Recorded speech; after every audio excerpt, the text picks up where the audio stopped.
From Ford Field in downtown Detroit, it's Game 3 of the 2005 inaugural Catholic League Classic. This is our third game of the day, and it pits the Cubs of U of D Jesuit against the Pilots of Warren de La Salle. Two undefeated teams at 3-0. Hi again, everybody. John Johnson alongside J.J. Boehm, and we've seen some exciting football here in our first two contests today, and this one should prove to be a dandy as well, because we've got two teams here that really racked up the points and played good defense in their first three games, JJ. And both of them come into this one undefeated at 3-0, both of them coming off 4-5 records from a season ago. Interestingly enough, you've got experience returning on opposite sides of the football. De La Salle returned 9 starters on offense, whereas U of D Jesuit has 10 returnees on defense. So it'll be interesting to see those two matchups in terms of which side is able to carry the day. And De La Salle hasn't let up a point in its last two games, blanking Riverview Gabriel Richard 34-0 in week 2, and Windsor Sandwich last weekend 36-0. We're underway here as soon as we can get the ball kicked off. U of D, the team on our left, will be kicking off. This is Kerry Pilligan, ready to put things in play for the Cubs, and we are underway.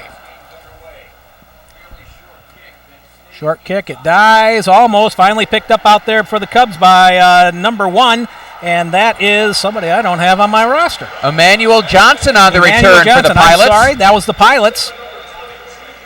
Thank you there, JJ. Always happy to help out. I had. It's our third game of the day. It's our third game. We're punchy. No, we're really not. Just looking at the wrong side. We're just trying to get oriented to our new charts for our third game here. And now at the 19-yard line, De La Salle is going to put things in play. The quarterback for the Pilots is Cecil St. Pierre. He's 21 of 36 for 5 touchdowns this year. Has not thrown an interception yet this year, and he's got 2 dandy running backs, and Dan Lomacy and James Breezick. We'll get into things out of the I formation, man in motion. First play of the game here in our third game. And taking it on the first play is Lomacy, and he's going to be strung out, and maybe he might get a game of 1. Dan Lemazny, a fine runner for Warren de La Salle. You may remember, if you're a high school football fan, a Chris Lemazny that played over at Chippewa Valley in Macomb County, had an outstanding prep career, then went up to Michigan Tech. And Lemazny coming into this one has had a couple of big running days. He had 92 yards against Sandwich, 135 on the ground in the win over Pershing. 2nd and 1, play is on the far hash. I formation behind St. Pierre. About a 3-step drop. Tries to put it out there, but nobody's home. The intended receiver out there was Shane Torsey. But Torsey didn't get turned around in time. I don't think he would have got the ball anyway.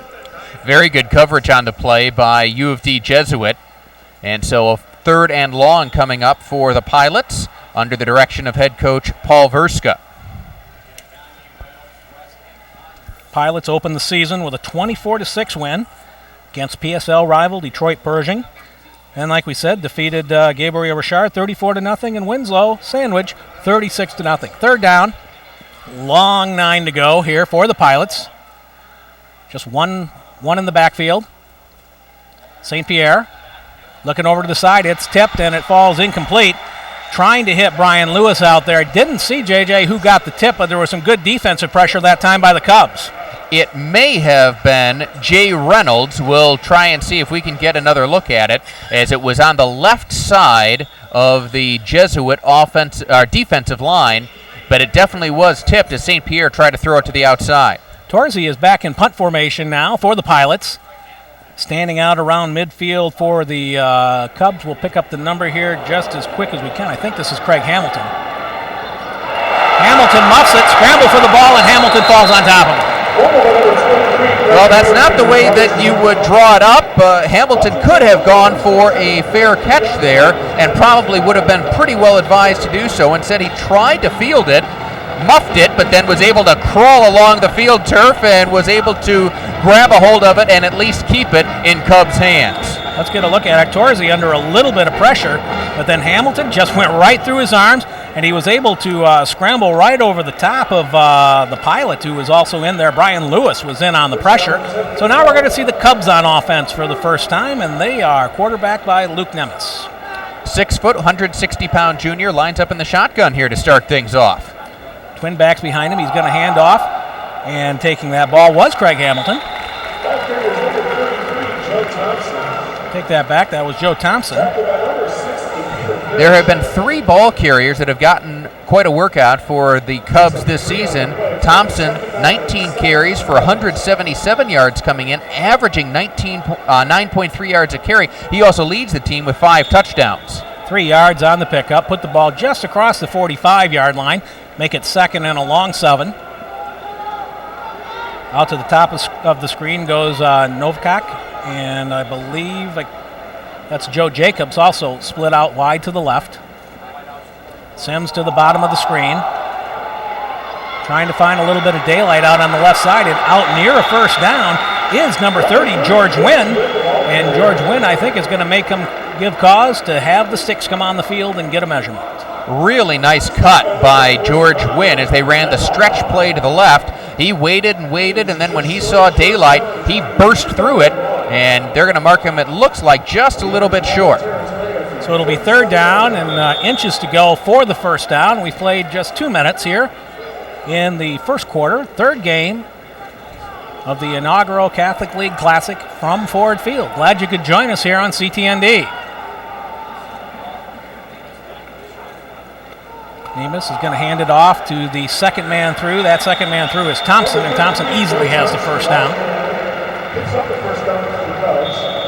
Joe Thompson, as we mentioned, has been busy for Jesuit this season. We've also seen George Wynn with a carry. He came into this one averaging an amazing 14.6 yards a carry.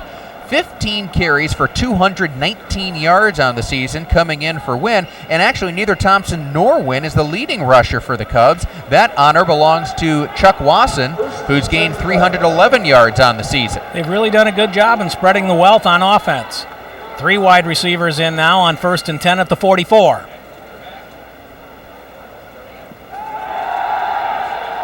Trying to take it long down the sideline for the freshman phenom Sims, but the ball falls incomplete.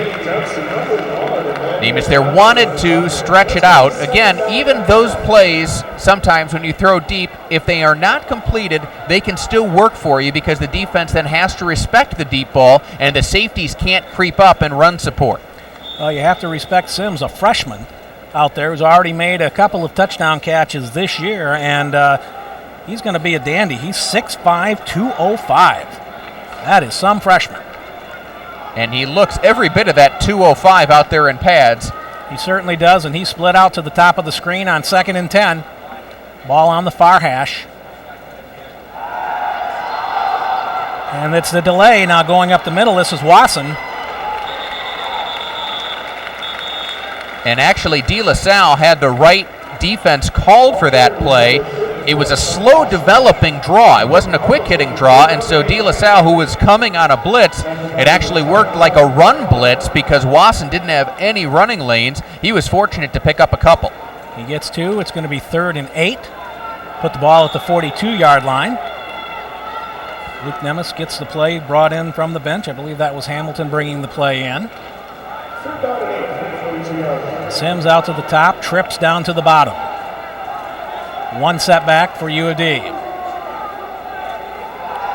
Nemes rolling. Looking, and he underthrows it. Wanted to try to get the ball out there that time. I think he was looking for Alan Novak, but didn't get it anywhere near him. It fell into an open area in the field, and I don't know if he felt hurried or didn't think that he could complete it because the ball just took an odd turn there. I don't think he released that football the way he wanted to. I don't know if it slipped in his hand or if it was a poor motion, but he did not have a good-looking throw coming out of his hand. You're looking at Don Fowler, who's deep now for the Pilots, and the ball's going over the head of Pilligan. Pilligan back to his 25. He's going to be tripped up back there. What a great big break for the Pilots. And what a great tackle made by Torzi. He's one of the leading athletes for De La Salle, and he went down and made sure that U of D was not going to have a chance to punt the football even from way back there. Torzi streaking downfield, made the tackle, and so De La Salle will take over in excellent field position. Let's take a look at it again because the ball just got away from Pilligan like about 5 feet over his head. And he really never got the handle on it before Torsey got down there to put things away. And again, you can see Pilligan was trying to do the right thing. He was going to try and kick it away, and maybe only punt it back to the line of scrimmage, but that still would have been better than what they were looking at without it. I formation with a man in motion now for De La Salle at the 22-yard line. Handoff off the right tackle. Nice gainer out there for number 32, and that is Dan Lomacy. He picks up a first down for the Pilots down to about the 11. And that's going to be a first down for De La Salle. As watch the big guys up front, and then Lamazny just runs over the safety. Good, strong running there. Good seal-off blocking, too, as they just cleared that opening to the left, and Lamazny went to the right. First and 10 now. The ball's between the 11 and the 12-yard line. Coming up on the 7:20 mark here in the first period of play. No score. Lomacy with flags down, gets it to the 10, but we're going to have to check out the flags. The line of scrimmage, that could be a couple of things, but it's usually some kind of motion. Lamazny goes 215 pounds, so he is a very big back for Coach Verska and De La Salle, 6'1", 215. And he's a different break and a different kind of ball carrier than Barizic because he's 40 pounds heavier, and it gives a completely different look for that offense because you've got Barizic who can hit the hole with some speed. You've got Lomacy who can hit it with a little bit of authority, and that's really hard if you're on the defense. And you're looking at that to try to be ready for, what's going to come at you as we get a look at the junior quarterback, Cecil St. Pierre.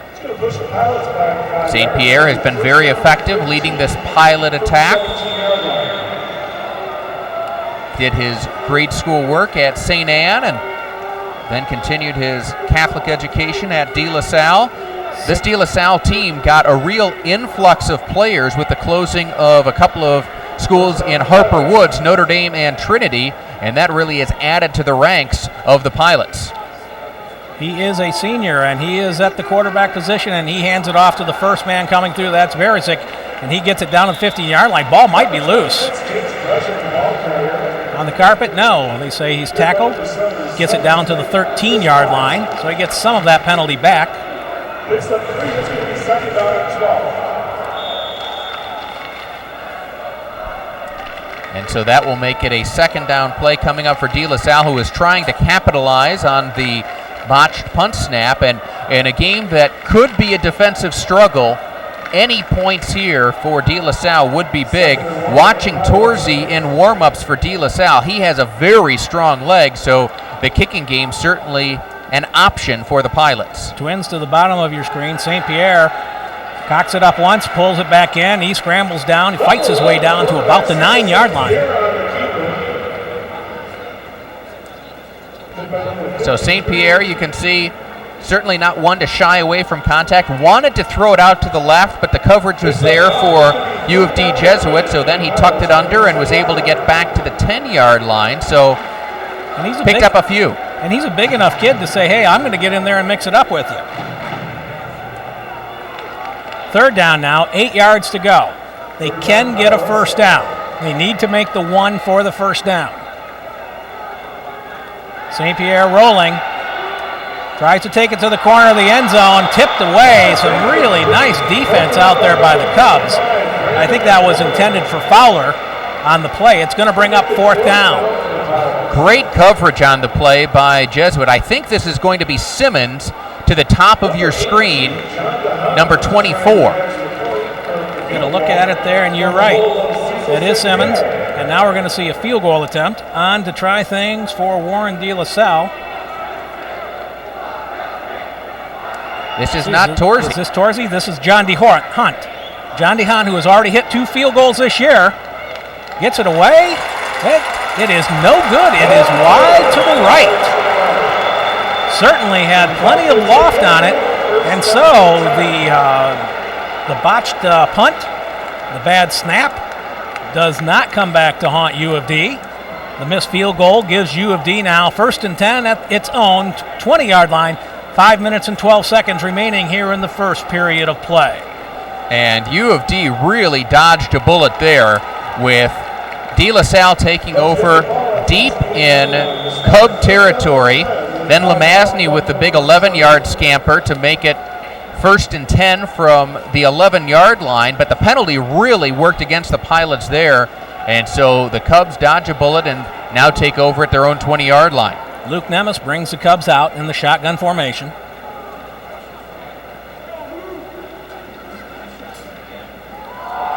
Hands it off, and a lot of penetration in on the play. It was a juggle ball, and it's recovered by De La Salle. That was a bad exchange. The ball bounced up in the air, and I could not see who came up with it for De La Salle, but it is going to be Pilot football. I think that was Tim Hayes right there on your screen who came up with it. The ball was juggled on the handoff, and then I believe that was 68, Tim Hayes, who came up with it. Yeah, he never made the clean handoff. That was Wasson who was trying to get things going, and right into the hands. Well, it's got 69. We don't have a 69 on our roster. Check yours, JJ. Maybe we've missed something again, but it appears not. But a glorious opportunity now for the Pilots, sitting 1st and 10 back at the 12-yard line. Going up the middle is Barazik. Handoff to number 2, Danny Kosho. Stopping number 45, Justin Schickbach. Take that. Just check that. Danny Kosho was in on the play that time. That's his first carry today. As Get him Coach on the depth Verska chart. rotating tailbacks here. That was a gain of 4. 2nd down. It's at the 8. Have to make it to the 1 for the 1st down. Now trying to find some room to run out on the outside. That's Dan Lomacy. He's going to get down to about the 6-yard line. Lots of pressure from the Cubs on that one to drive him outside. And Lemazny ran into his own man that time. I think it was Wilkinson who was out blocking, and Lemazny ran right into him, and that stopped his progress. And so now it's going to be 3rd down, and if you get 2 opportunities this deep and you're De La Salle, you've got to find a way to punch it into the end zone. You've got to find a way to punch it into the end zone here now, especially having missed that field goal. You can't leave this end of the field without points. Coming down now to the near side is Fowler. Man in motion. St. Pierre, deep pitch. Barizik coming to the outside, trying to fight to the end zone. They're going to spot him just short of the goal line, but he has picked up a 1st down for the Pilots. Barazik waited and waited and waited to turn upfield, and then the 5'10", 180-pounder just decided, I've got a little room left, and he did a great job of getting what he could. Watch him just wait and wait and wait, and then he turns the corner, fights off a would-be tackler, and gets inside the 1. It'll be 1st and goal from there. And there was great defensive pressure on him, too, as he tried to turn the corner. So by Barazik, James Barazik comes up. He has 2 touchdowns on the season. He's the short back. Lomacy trying to find it off tackle. Touchdown! De La Salle gets on the board. And so De La Salle, after taking over for the 2nd time, deep in U of D territory, is able to capitalize, and Dan Lemazny with a 1-yard touchdown plunge to give the Pilots the early lead.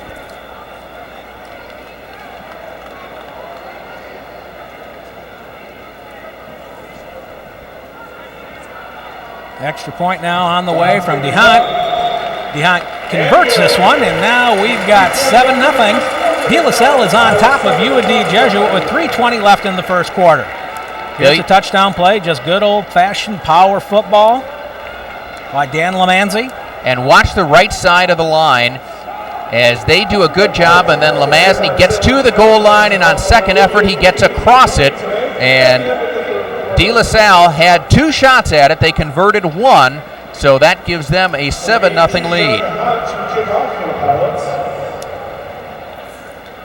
So now U of D trying to turn things around, trying to find their way back into the state playoffs. Last time they were in the playoffs was in 2001 when they had a 10-3 team. U of D tries to see now if they can turn things around here. Kicking off will be John DeHunt for Warren De La Salle. Back deep, Craig Hamilton is one of the deep backs for U of D. Long kick into the end zone, not returnable in high school football. 1st and 10 for the Cubs at their own 20.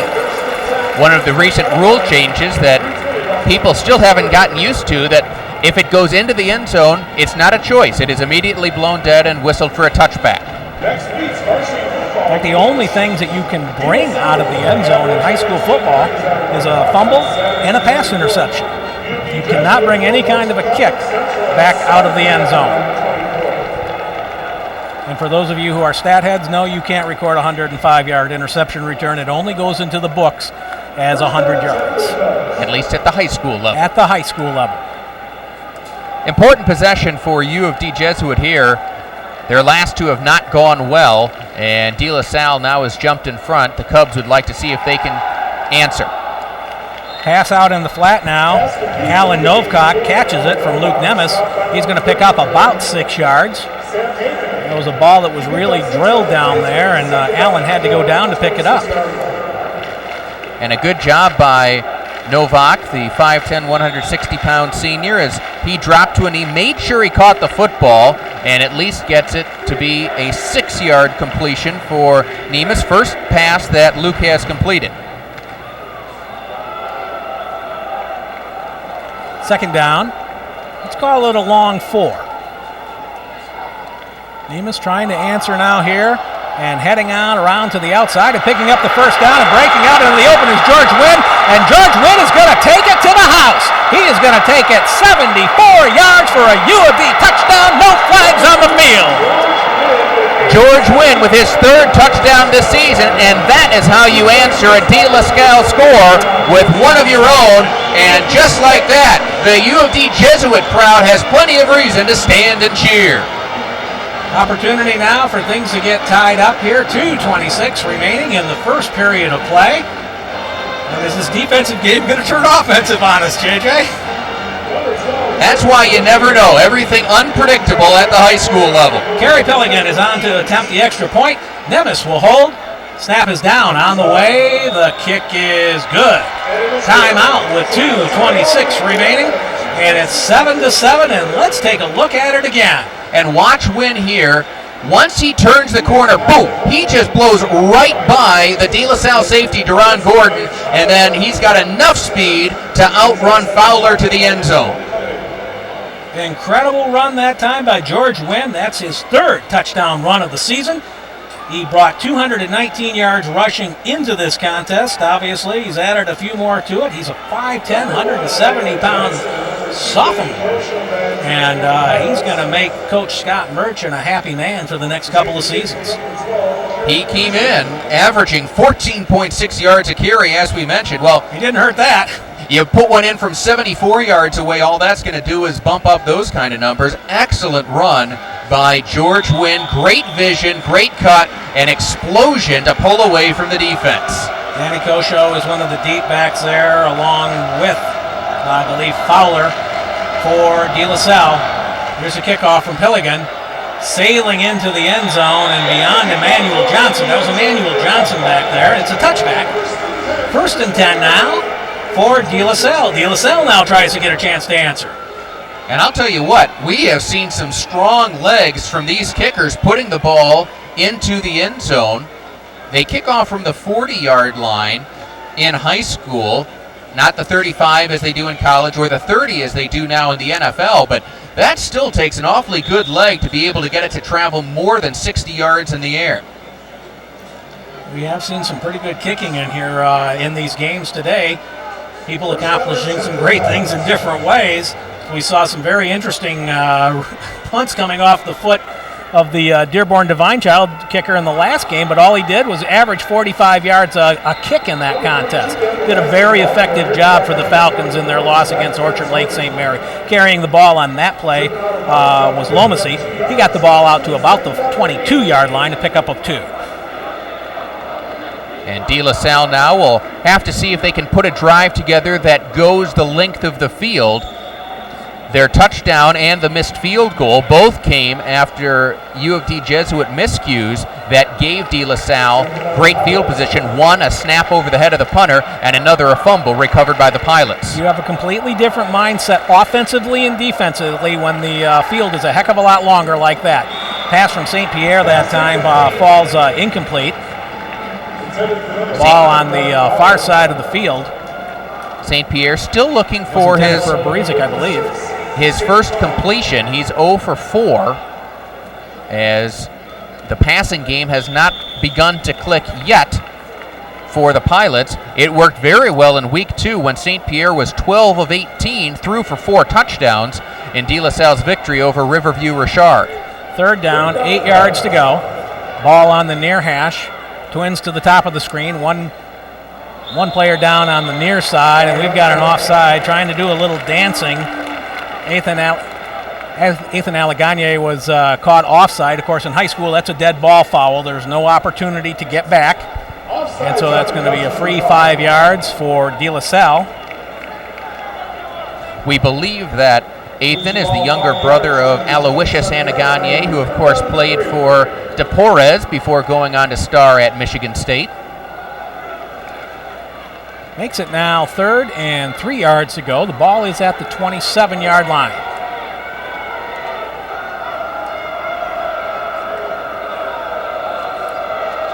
Handoff is not going to go anywhere, and on that play, I believe that was Allegagne. He was redeeming himself. Also in on the play was Joe West. And Danny Kosho ran into a wall. He had no chance to do anything with that football. We'll take another look at it here. Watch the Cubs just jump through and control the line of scrimmage. That was just a great big surge out there. And actually, it was Joe West putting on all the pressure on that last play. Here's a punt, and it's a dandy, and trying to run to the near sideline, and finally stepping out of bounds as the penalty flag goes down is Craig Hamilton. That was a punt of about 37 yards that time. I believe that was Shane Torsey on the punt for De La Salle. Now we need to check out the flag. It was thrown right at the return, and what an unfortunate call against the Cubs, because it's a block in the back that had nothing to do with Hamilton, as he wasn't able to do very much on the return anyway. So he was dancing on the sideline. So you're gonna see it here, and yeah, not a lot of contact, but certainly enough to draw the flag. It doesn't take much in that kind of a situation, and it's really hard to teach kids how to pull up and how to pull off in that kind of a situation. Hard for a kid to distinguish, well, should I try to make contact, should I not try to make contact, and puts the Cubs 10 yards back. 1st and 10 now from the 29-yard line. 1:02 remaining here in the first period of play. Handoff going on the inside now for the Cubs. That was Chuck Wasson. Wasson's going to get the ball out to the 33-yard line, so he's going to pick up 4 on the play. And U of D Jesuit has been effective running the football. They've completed 1 pass to Novak, but other than that, Thompson, Wynn, and Wasson all have been getting the ball out of the backfield. Of course, Wynn, the 74-yard touchdown run that has tied the game at 7 as we head into the waning moments of the first quarter. Out to the top of your screen now goes Joe Jacobs for the Cubs. Handoff on the inside. This is Joe Thompson. Here goes Joe Thompson. There goes Joe Thompson, and finally making a nice open field tackle on that play of number 5, Don Fowler, to save the touchdown. And the second big run today for U of D Jesuit. That one 37 yards for Chuck Wasson, and he's just going to go around left guard here, outruns everybody, and the touchdown-saving tackle made by Fowler. And Thompson really put on a good burst of speed. If you see him hit the hole there, and then he just explodes through it. Now, this is a textbook play for Don Fowler. He's going to go down, he's going to try and take the legs out. He's not going to try and grab him high and see if he can pull him down, because most of the time when you do that, you're going to end up with nothing but air. But that brings our first quarter to a conclusion. Our score is U of D 7, De La Salle 7. It's the Boys Bowl on CT.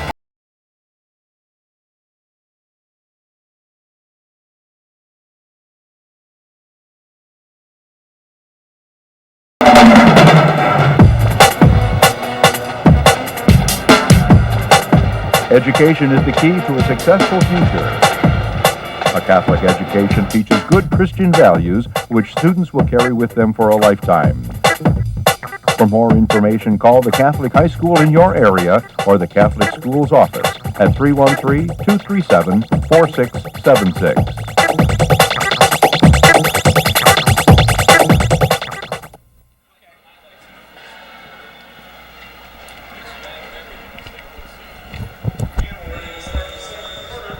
Back here now at Ford Field, we're ready for the second period of play.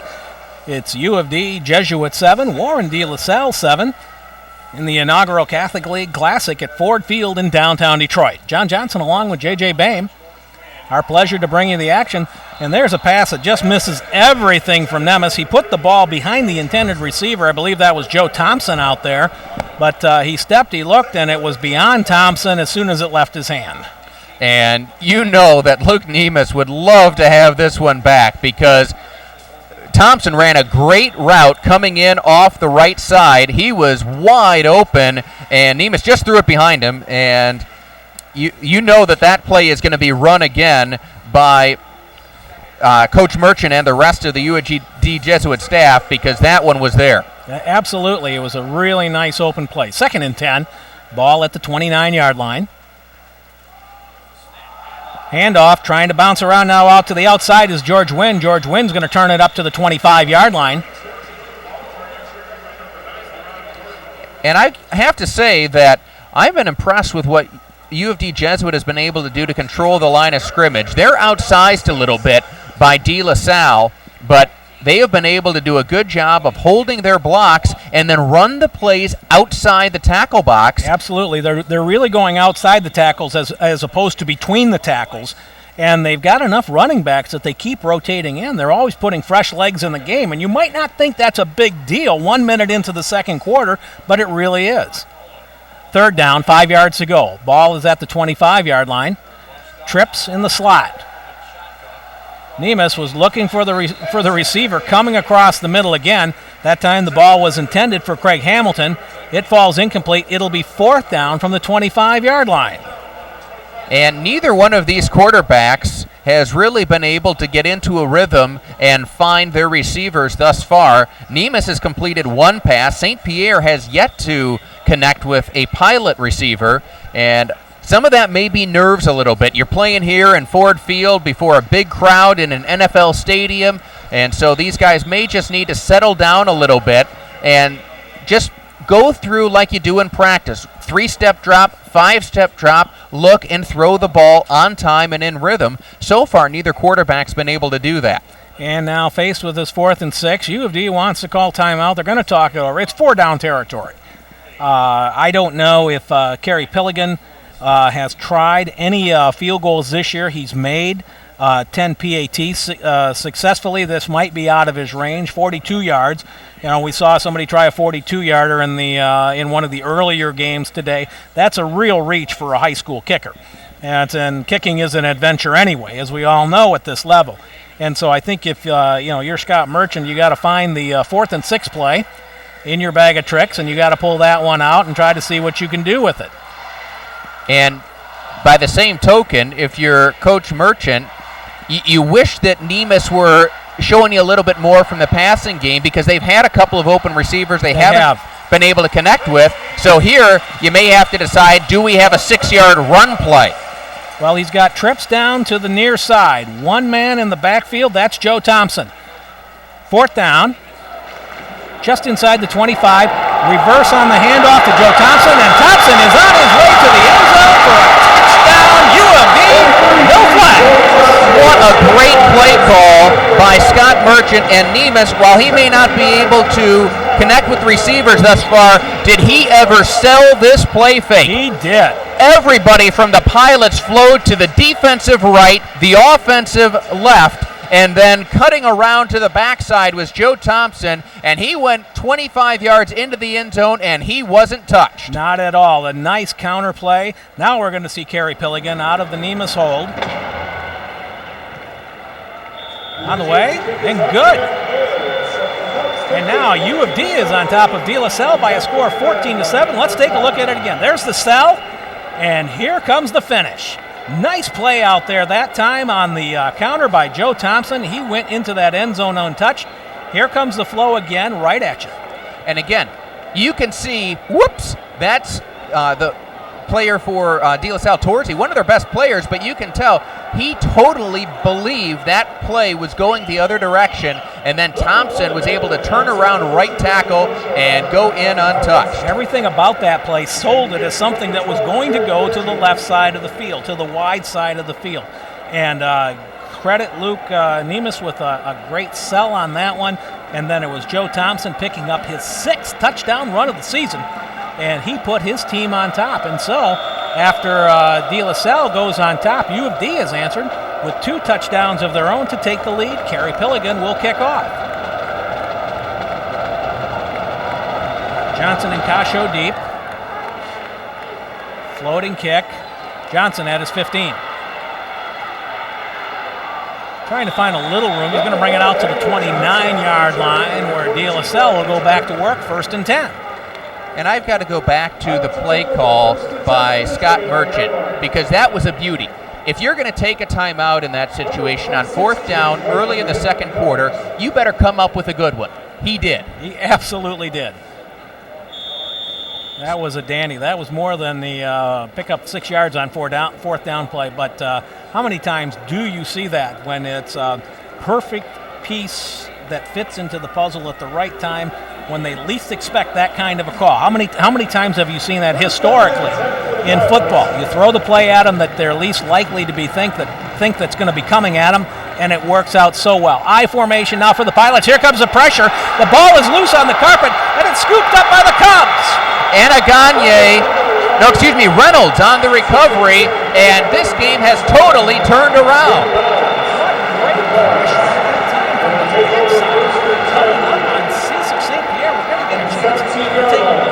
Again, and it was such quick penetration, JJ, that time by the Cubs, I didn't even get a chance to see who caused the fumble. It's going to come from the top of your screen, and coming on the blitz that time was Conyers, and he forced the fumble, and then Reynolds on the recovery. Let's watch again. This is the perfect view of it.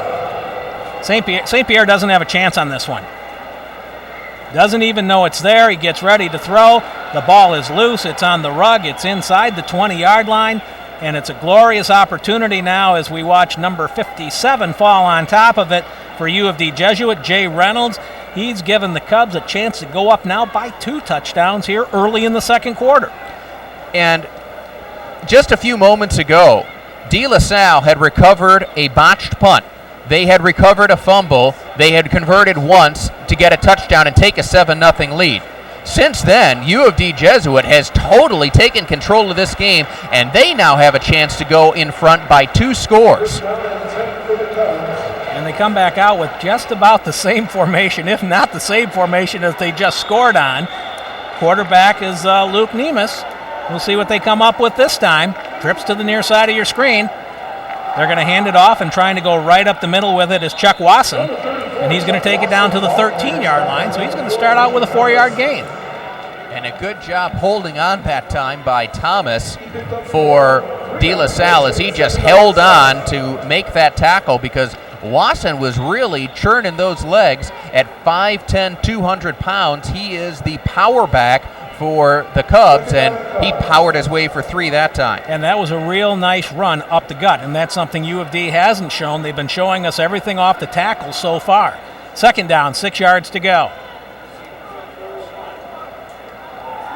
The pass coming down to the side, and Sims was trying to get a hold of it, and he couldn't get to it.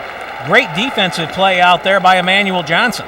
But Nemus threw that one on time. So even though that's not a completion, he's going to go back and say to himself, okay, the defender was there and it didn't work. However, I threw that ball where it needed to be. My timing was right. So the next time Nemus goes back to throw, it may be with a little bit more confidence. And Johnson did a great job in there of cutting off Deion Sims. It's going to make it now 3rd and 6.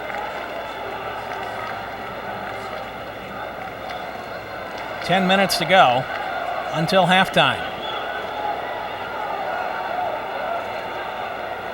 2-back set in the shotgun. Nemus, little delay, going to hand it off and trying to power his way over the 10-yard line does Chuck Wasson. He's close to a 1st down, but I don't think he got it. We'll see if he was there.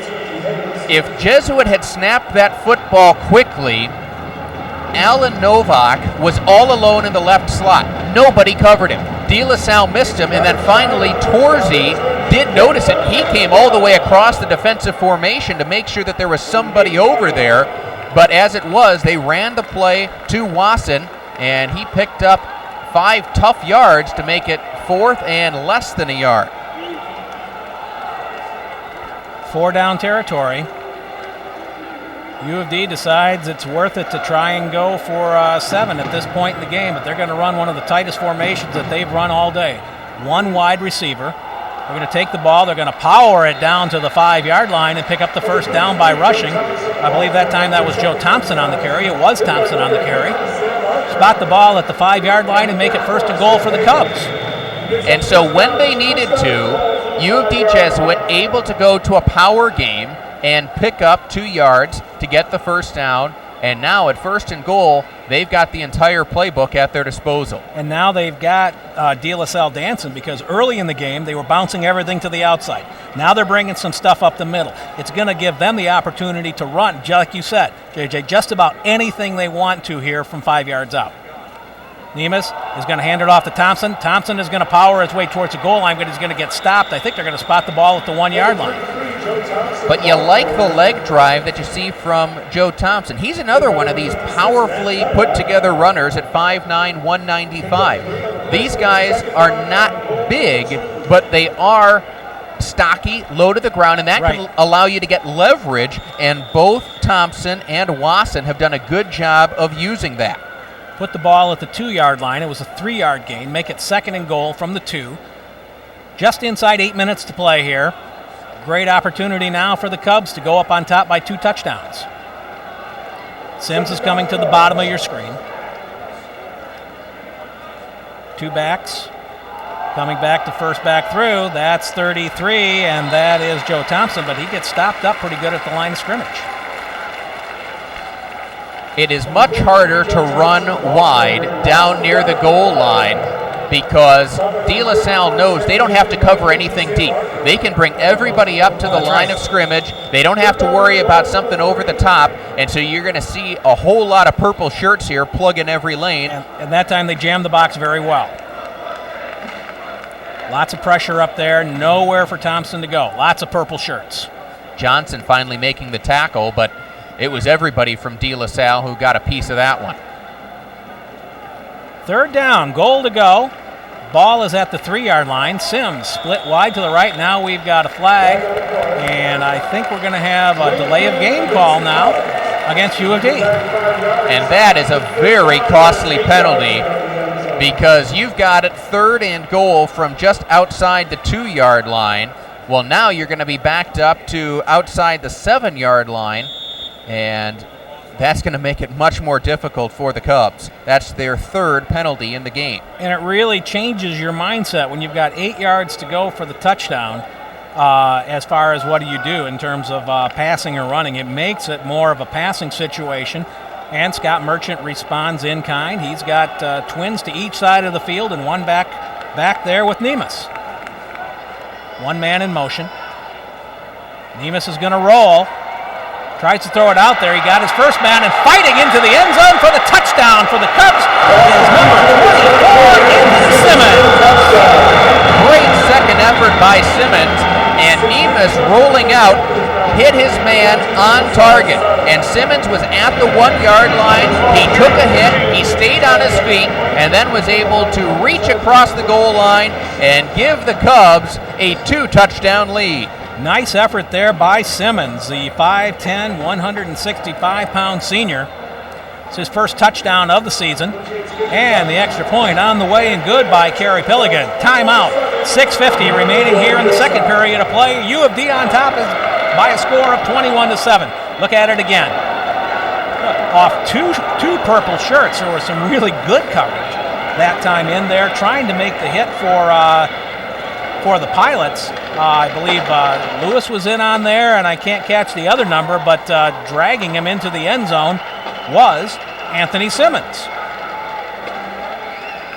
And so the Cubs have really rallied in this football game, and give Coach Merchant credit for sticking with Nemes, as he is just 2 of 7 passing for 14 yards, but the last 8, a touchdown toss to Simmons, and that has given U of D Jesuit a 21-7 lead over De La Salle. And the team that in the first quarter, JJ, seemed to have its back so far against the wall, it was almost on there with glue, it's suddenly in control of this game. Pilligan with the kick, heading off towards the sideline, and they're going to let it go out of bounds. Good decision by Berazek over on the far side. He saw that one was going to bounce close to the sideline, and it did in fact go out of bounds, so De La Salle will take over with pretty good field position and a pretty important drive coming up for the Pilots, as they actually took the lead in this football game 7-zip, but since then the Cubs have rattled off 21 unanswered. That's right, so it's a tough spot now that De La Salle finds itself in, but midway through the second period they still have an opportunity to put some stuff together and try to answer what U of D has posted on them, which is 3 straight scores. St. Pierre with the I formation, Twins to the bottom of the screen. Little movement out there, and that's going to move him back 5 yards. That's big Mark Cutterbach, the offensive lineman for De La Salle, 6'2", 260, and one of the stalwarts along the line for De La Salle. He's a big part of the success that they've been having along the line. However, usually, as is usually the case when you're an offensive lineman, you only get noticed when you do something wrong. Unfortunately, you're right. 1st and 15. St. Pierre gonna try to put it up the middle, but saying no way for the Cubs. I believe that was Steve Rayum who made the hit. It was Rayum who made the big hit. Stood up the ball carrier for no gain. And so far, it has been fairly difficult for De La Salle to run the football. Lemasny's got an 11-yard run to his credit, but other than that, it has been tough sledding for the Pilots. 2nd down now and 15. Twin receivers now to the top of your screen, split out down towards the bottom. Now for De La Salle is David Blackburn. Throwing for Blackburn, no. Coming up and catching the ball underneath and getting the ball out towards midfield is number 5, Don Fowler. And it's a 1st down by passing for the Pilots. And that was a great time for St. Pierre to complete his first pass of the game. You're going to see Fowler run an out cut, just a simple 5-yard out, but then he's all alone over there. And on 2nd and 15, he picks up 19 and gets De La Salle a much-needed 1st down. Single receivers to both sides of the field. St. Pierre going to put it up down the sideline, try to see, but he overthrows his receiver. Trying to get the ball out there. I believe it was Torzi who was the intended receiver. And we'll watch Jim Deal, who I think is the intended target on this pass. Watch him on the outside because I think he stutter steps, and if he just keeps running, he would have maybe had a chance at that football. There's good coverage on the play. Hamilton had the coverage out there. But watching it live, I thought that Deal stutter stepped in the middle of his route, and that threw off the timing by just that half step. Trips to the top of the screen, but the play goes up the middle. Driving ahead for several yards was Danny Kosho. Clock continues to move. This has been a very long first half in terms of actual time that the players have been on the field, although both of these teams fairly deep, and so you would not expect that fatigue will be a significant issue. It'll be 3rd down now. It's about 7, maybe a long 6 to go. Twins to each side of the field now for the Pilots. St. Pierre puts Johnson in motion. And he's going to flip it out there and across the middle, and the penalty flag flies in. Don Fowler was definitely interfered with on the play. Charles Bryson, the man who was guarding the slot for U of D Jesuit, and it was within the 5-yard window where contact is permissible, but Bryson definitely impeded Fowler's progress in terms of trying to run the route. And that is a 15-yard penalty in high school. So even though it would not have been nearly that long, if you're used to watching NFL football, it is a spot That would have foul. been a spot foul in the NFL.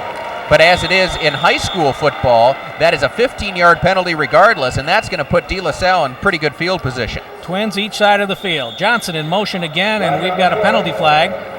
I don't know if that's motion or if that's too much time. We'll get the official signal here. We have a dead ball foul for illegal procedure. I didn't see it.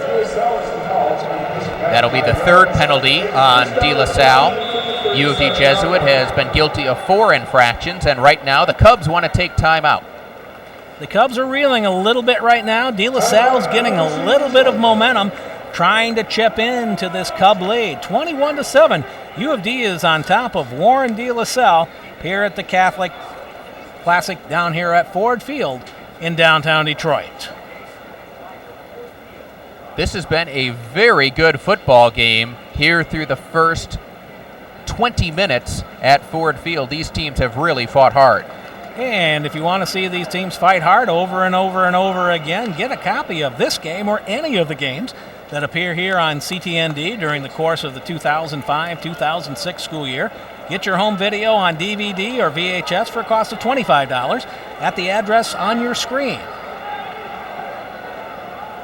And these are certainly terrific memories. I can tell you that I've got some of the footage from my old high school contests, and it's something that you definitely like to pull out every once and again because age catches up to all of us. Absolutely. It's nice to be able to remember what you were able to do when you were young. And it's a lot nicer than having to hold as a parent, holding the camera to your eye and watching your kid grow up through a viewfinder. 1st and 15. Man in motion. Flags go down as Barazik is trying to break out into the open. Barazik is out near a first down, but we've got flags on both of the side judges. That probably means motion again. And Paul Verska is out there saying, "What did we do? What did we do?" And it's illegal procedure again against Warren De La Salle. And that wipes out the best run of the day by Barazik. So the penalty bug is now coming in to haunt Warren De La Salle. Couldn't see it on that angle what the call was, but as you pointed out, John, it was the officials on both sides of the field, so there had to be something fairly obvious. There had to be something fairly obvious there. Johnson was in motion, but it didn't appear as though he turned upfield prematurely watching the replay. It's going to make it 1st and 20 now. The ball's on the 42-yard line. St. Pierre back to pass, trying to set up the screen, lost it up there. He's got his man, he's got Fowler. Fowler is trying to march it down the field. Fowler needs a block. The Fowler is going to get taken down at about he powers his way down near the 5-yard line. Does Don Fowler, when I thought he was going to go down about the 12-yard line after a very nice play to get the first down, he gets 5 more. And this is not the way De La Salle wanted the play to run, but it is the result they wanted. 35 yards on the completion. St. Pierre, you're going to see him just float this thing up, and this would have been a very dangerous pass. That was scary dangerous. But Fowler's the only guy there, and now De La Salle's got everybody set up for blocking, and then Fowler, even after he's hit, watch him drive his legs and just power his way down to the 7. He did a great job. He was carrying Anthony Simmons down the field the last 5 yards with him, and now we got flags all over the place again. And after missing on his first 4 attempts, St. Pierre has completed his last 2 throws to Fowler.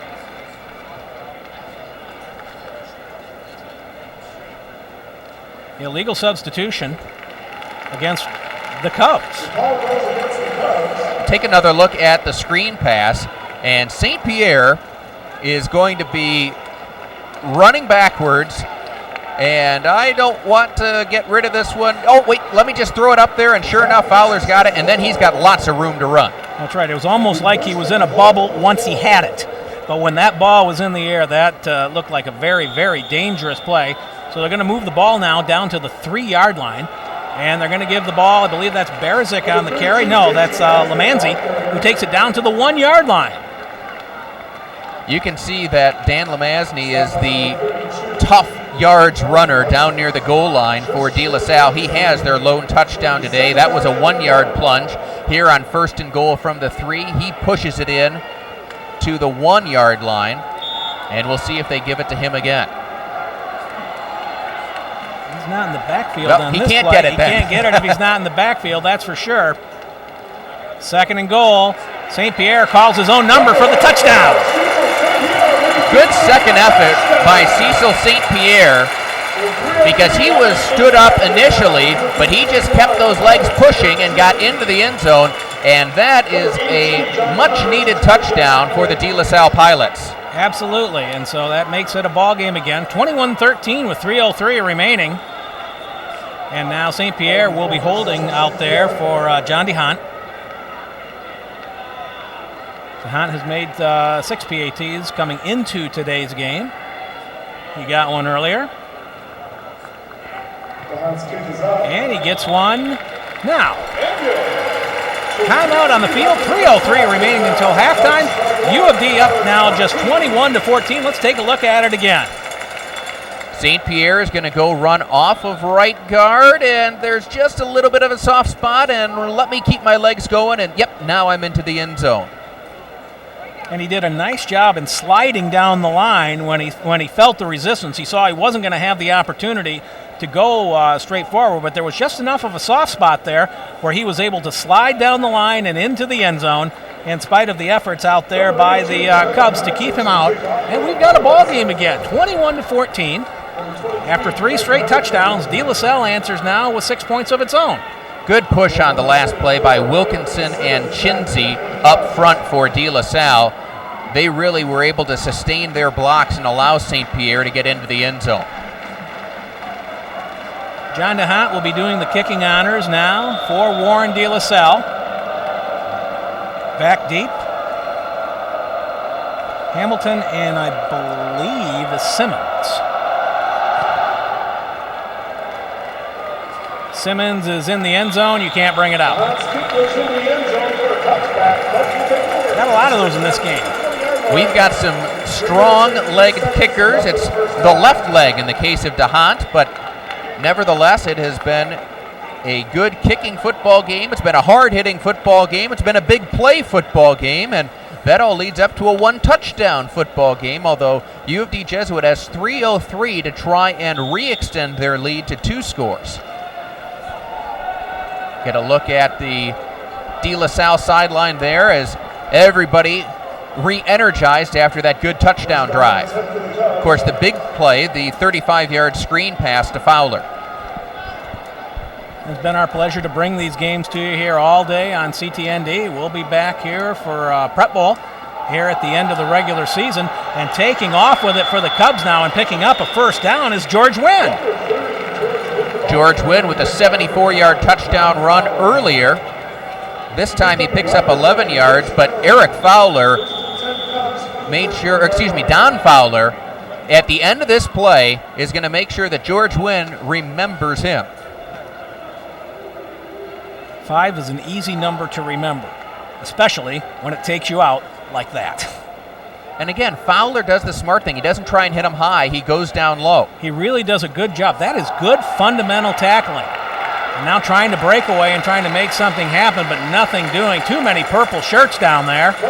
Alex Hillman, the first man who got through and really slowed down the ball carrier. I think that was when he might have gained a yard back.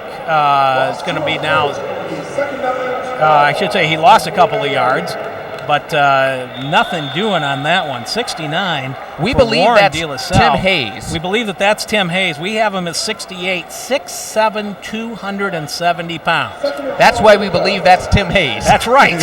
There can't be that many of them, and if there is, good for De La Salle. 2nd and 12. Nemus. Well, 3 steps back out of the shotgun. He's got his man, and he dropped the ball. Trying to put the ball out there. I believe that he had intended that for Sims. Sims comes up feeling the hit that he took on the play. No, rather that was Novak that took the hit on that play. But it was right on his hand, and they are hitting hard out there. It's Fowler again. Ball, and it's Fowler again. But if you are Alan Novak, you have just learned rule number 1. If you're playing wide receiver, you better catch the football because you're going to get hit anyway. That's right. So don't worry if you hear the footsteps. And that's one of the things they always try to teach you when you're running across the middle. But this is a hard-hitting football game. 3rd and 12. And now a little movement and a little more hard hitting, almost extracurricular type of hitting as penalty flags go down. Marley may have come out of his stance for I think UD he did. Jesuit. They're going to call the false start. And so then coming through was Hillman, but he was in fact drawn off. That is the 6th penalty of the first half for Jesuit. So even though they're on top on the scoreboard, I'm sure that's something that Coach Merchant will try and correct at halftime. I think both teams, if we take a look at the De La Salle stats, are guilty of a number of penalties so far. 4 penalties going the other way. It's going to make it 3rd and about 17. We've got 1:46 now remaining here until halftime. Now, if you're De La Salle and you stop them on this play, you got 2 timeouts left, JJ. You got an opportunity to get the ball back in halfway decent field position. Pass coming down to Sims here on the near side. Nice open field tackle by Emmanuel Johnson. That is a great tackle by Johnson. He's a senior, just 5'8", 170, taking on the much bigger Sims, but watch him come up and say, I'm going to take out your feet, because if I have those, you can't go anywhere. And that's the way you should be taught to tackle. And I think that's the one thing that De La Salle has got going for it in this game.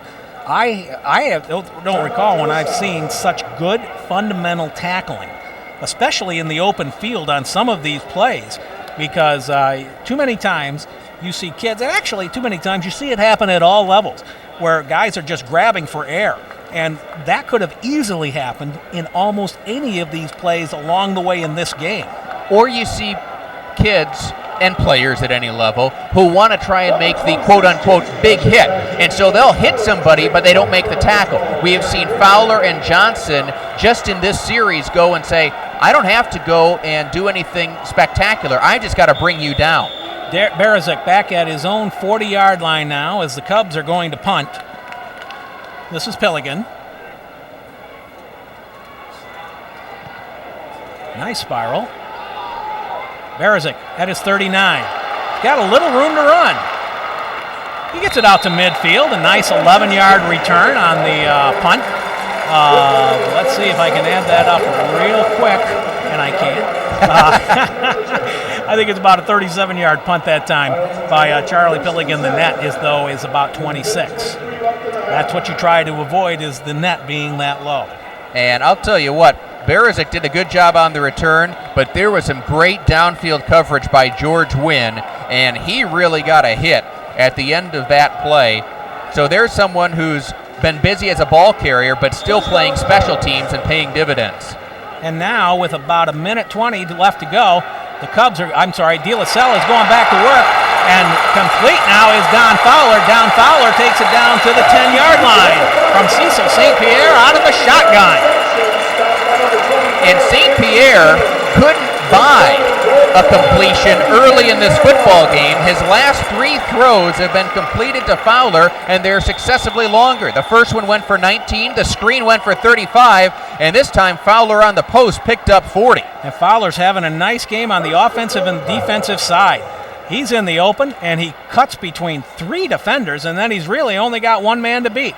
Coming back now to live action, this is Barazik. Barazik trying to get to the corner. He's not going to make it. He's going to get it down to the 2-yard line. In on the tackle that time was Hamilton. The Cubs trying to hang on to their lead for dear life in the final minute here of the first half. And timeout now is called by De La Salle, and that is their last timeout with 46 seconds left. But you can really go, and if you're Coach Verska here, you can call 2 plays. Absolutely. You can set it up so that with 46 seconds, you know you've got plenty of time to run 2 plays, but you're going to have 1 play called for second down. Now, of course, I hope that's the touchdown play. That's right. But if that doesn't work, you can certainly call a second play and not have to worry then about trying to get that called with the clock moving. So you can go and call 2 plays here and make sure that you're set up for 2 cracks at a possible tying touchdown. That's right. We'll take a look at De La Salle and what they've been able to do in terms of finally getting this passing game to click here late in the second quarter. See if we can take a look at that last play with Barazik, I believe, heading down towards the flag. No, there's the pass. That's a great play by Fowler. Fowler, we've called his name many times today. He's shown us some really nice work tackling and running with the ball. He's had a couple of big plays like that. Now we're back to live action. It is second down and 2 yards to go. Power I in the backfield behind St. Pierre. Coming down the line. They're going to try and get it, and going to the flag for the touchdown is Lomazzi. No flags on the field, and we're 1 point away from a tied game with 40 seconds to go. It's 21-20. Second touchdown today for Dan Lomazzi, as he got a great lead block that time and was able to go in untouched around left end. And he has really done a good job in short yardage situations today. But the big play to set that up was St. Pierre to Fowler going 40 yards. And now just an extra point away from a tie football game. We thought this was going to be a defensive struggle. Instead, it has turned into an offensive affair as we're tied at 21, but there's a penalty after the extra point. I think this is going to be a dead ball foul. I think there may have been a little extracurricular activity. Not exactly sure what we're going to see, but they're not telling the teams to stay on the field. So the kick is good. We've got a tie game. The penalty will likely be assessed on the kickoff if it's not something that's offsetting. The kick is good. And then we have a dead ball. It's going to go personal foul against the team in the white. And so now we're going to take a look at the touchdown. So now the Cubs will be penalized 15 yards on the kickoff. And what a great lead block by Craig Sorge, as he was able to turn his man, and that allowed Lomazzi an easy romp into the end zone. Lomazzi picks up now his 6th touchdown of the season. And so we've really got some ebb and flow here in this one, partner. Back and forth and back and forth. 21-21. We thought this would be a low-scoring game. It's a high-scoring one. And with the penalty, De La Salle now has it at the 45-yard line of the Cubs. And so you may see Paul Verska here decide to try an onside kick because you really don't have that much to lose. Yeah, he's not set up for it, and U of D's not set up to receive it.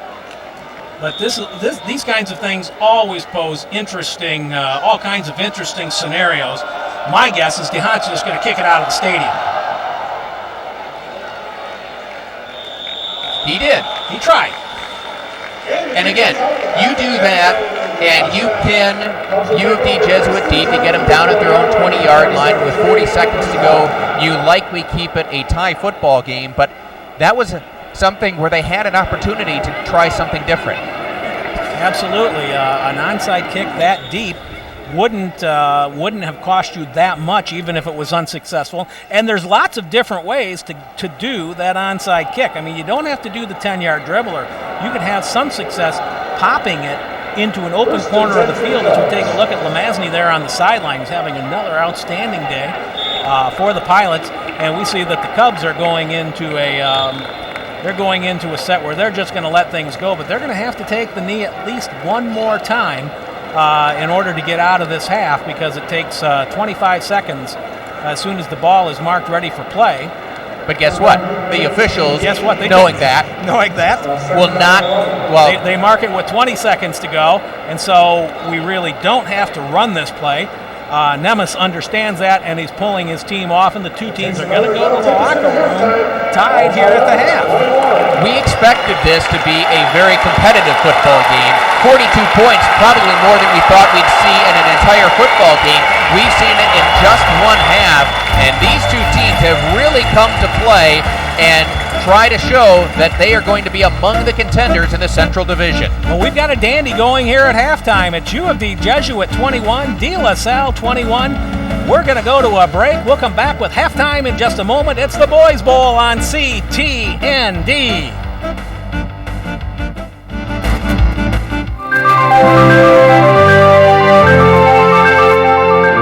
If you're thinking about joining a religious order, or if you're thinking about vocation in any sort of way, I would suggest you take time praying. Not just the standard prayers of the Our Father, the Hail Mary, or whatever, but spending time finding out where your greatest desire is. For more information, call us at 313-237-5875 or visit our website at www.tryiton.info. We are here at halftime at Ford Field. It's the Catholic League Classic going on here on CTND, and during your halftime we're going to be entertained by the marching band. And let's go down to the field. I believe that this is the U of D Jesuit Cubs that are about to take the field.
Don't forget, Pilot Square is on sale down in the concourse. And don't forget to get those 50-50 tickets. The talk will be held at the end of the third quarter.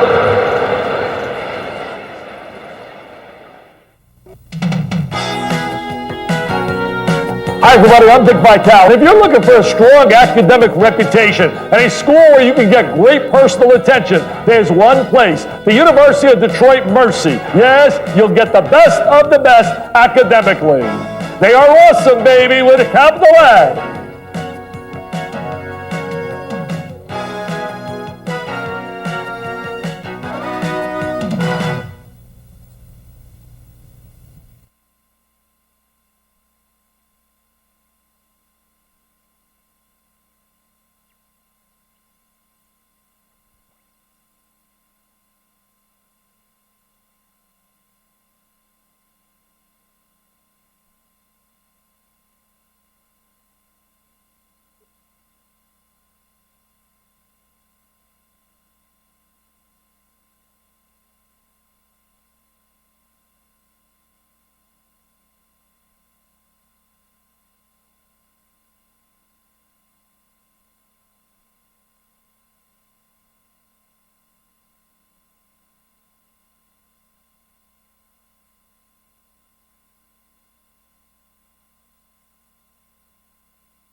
And we are back at Ford Field. This is Game 3 of the inaugural Catholic League Classic here on CTND. My name is John Johnson alongside J.J. Bain and our crack technical crew around the stadium, which has been bringing all the sights and sounds to you of the three great games that we've had today.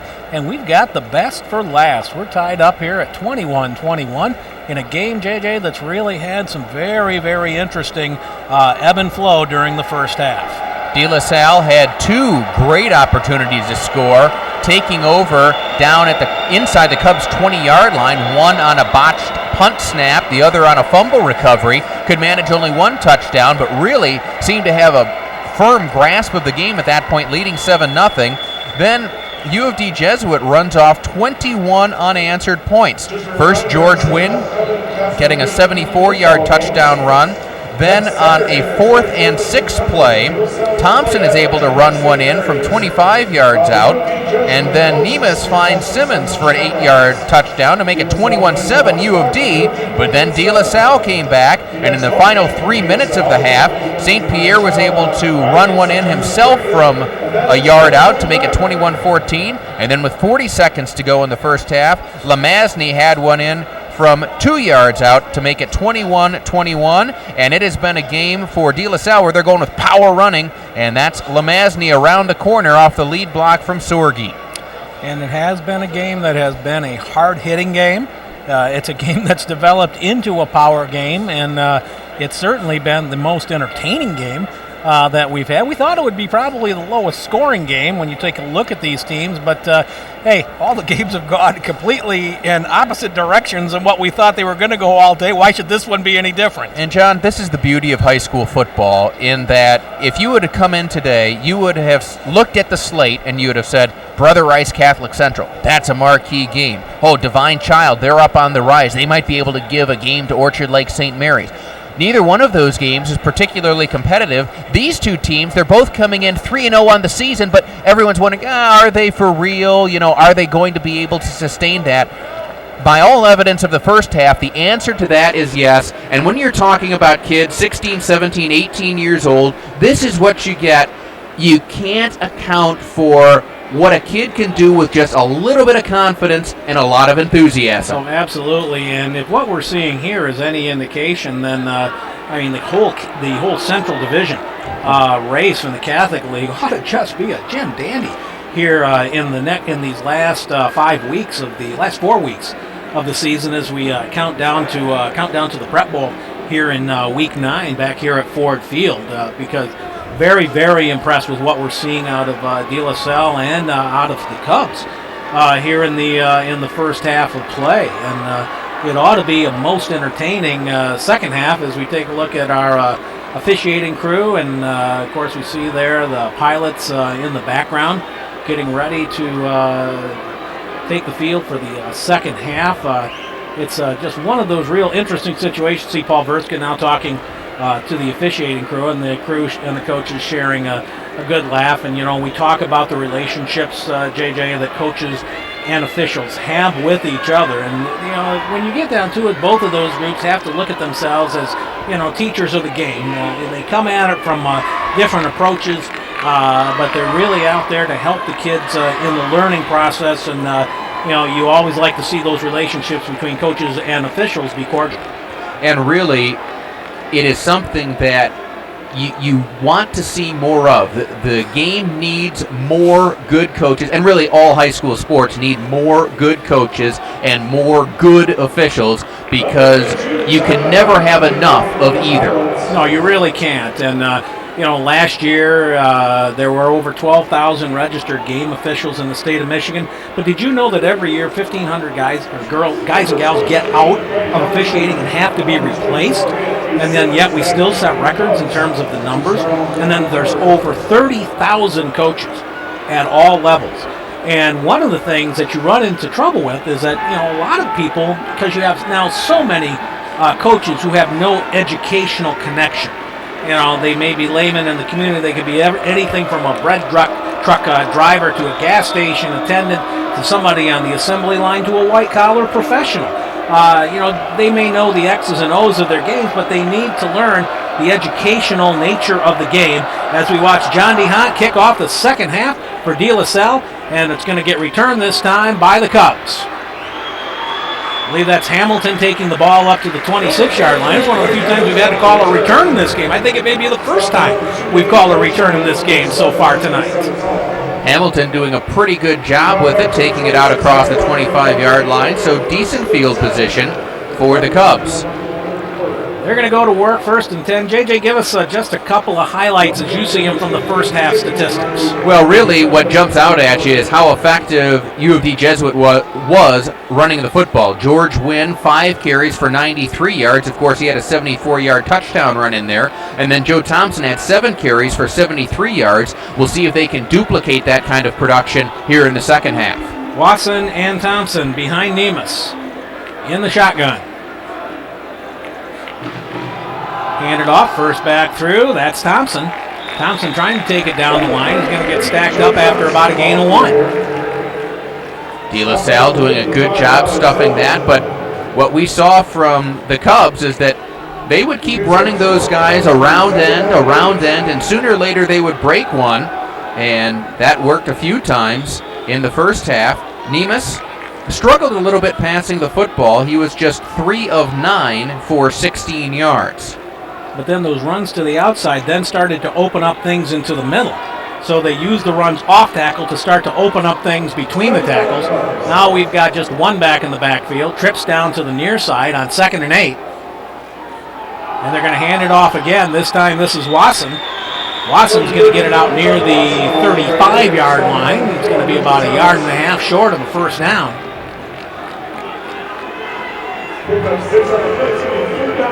And this is going to be an interesting play. A big 3rd and 1 coming up as we're just underway here in the second half. These two teams struggling for the upper hand. And if De La Salle can force a quick 3 and out, to start the second half, that will certainly give them the momentum. Well, it's a game we've seen the momentum shift back and forth, almost violently in some ways. Handoff going up the middle. I think that they got the first down. I think that was Joe Thompson on the carry. I saw the side judge rushing in. He was certainly ahead of the sticks, and they are going to give them a mark that will result in a first down. Thompson got just enough. It was 3rd and a yard, and he got a yard, so that will move the sticks and allow U of D Jesuit to continue to maintain this offensive possession. U of D Jesuit, after scoring 3 straight touchdowns, has let De La Salle score twice and get the game all tied up. And so we're just inside the 10-minute mark. Coming now down to the side, to the bottom of your screen is David Blackburn on 1st and 10. Nemus, they're going to stick with the running game. They're going to stick, I believe that was Watson. No, that was Thompson rather on the carry. He takes the ball out to the 39-yard line. And this has been a very physical football game throughout. And take a look at what's going to happen there along the line of scrimmage. Everybody's pushing and struggling and trying to create a running lane or prevent one. And then you see a good hard hit at the end. The tackling in this game has really been top drawer. Absolutely. We keep talking about how it's one of the most fundamental things, and it's one of the most overlooked things in the game. And really hats off to both teams for their fine fundamentals, and particularly De La Salle. I can't remember the last time I've seen such fine tackling in so many different by so many different players to make sure that they get the job done, to make sure that they get the job done right. And to make sure that they get that guy taken down, taking out the legs, not trying to make the big grab or anything like that. Pick up a gain now out to the 43-yard line. It's going to leave it about 4 yards short. We're going to have 3rd and 4. But a big completion there for Nemus to hit on his first throw of the second half, finding Joe Jacobs. Jacobs did go down to a knee to make the catch, but that may help Nemus' confidence here in the later stages.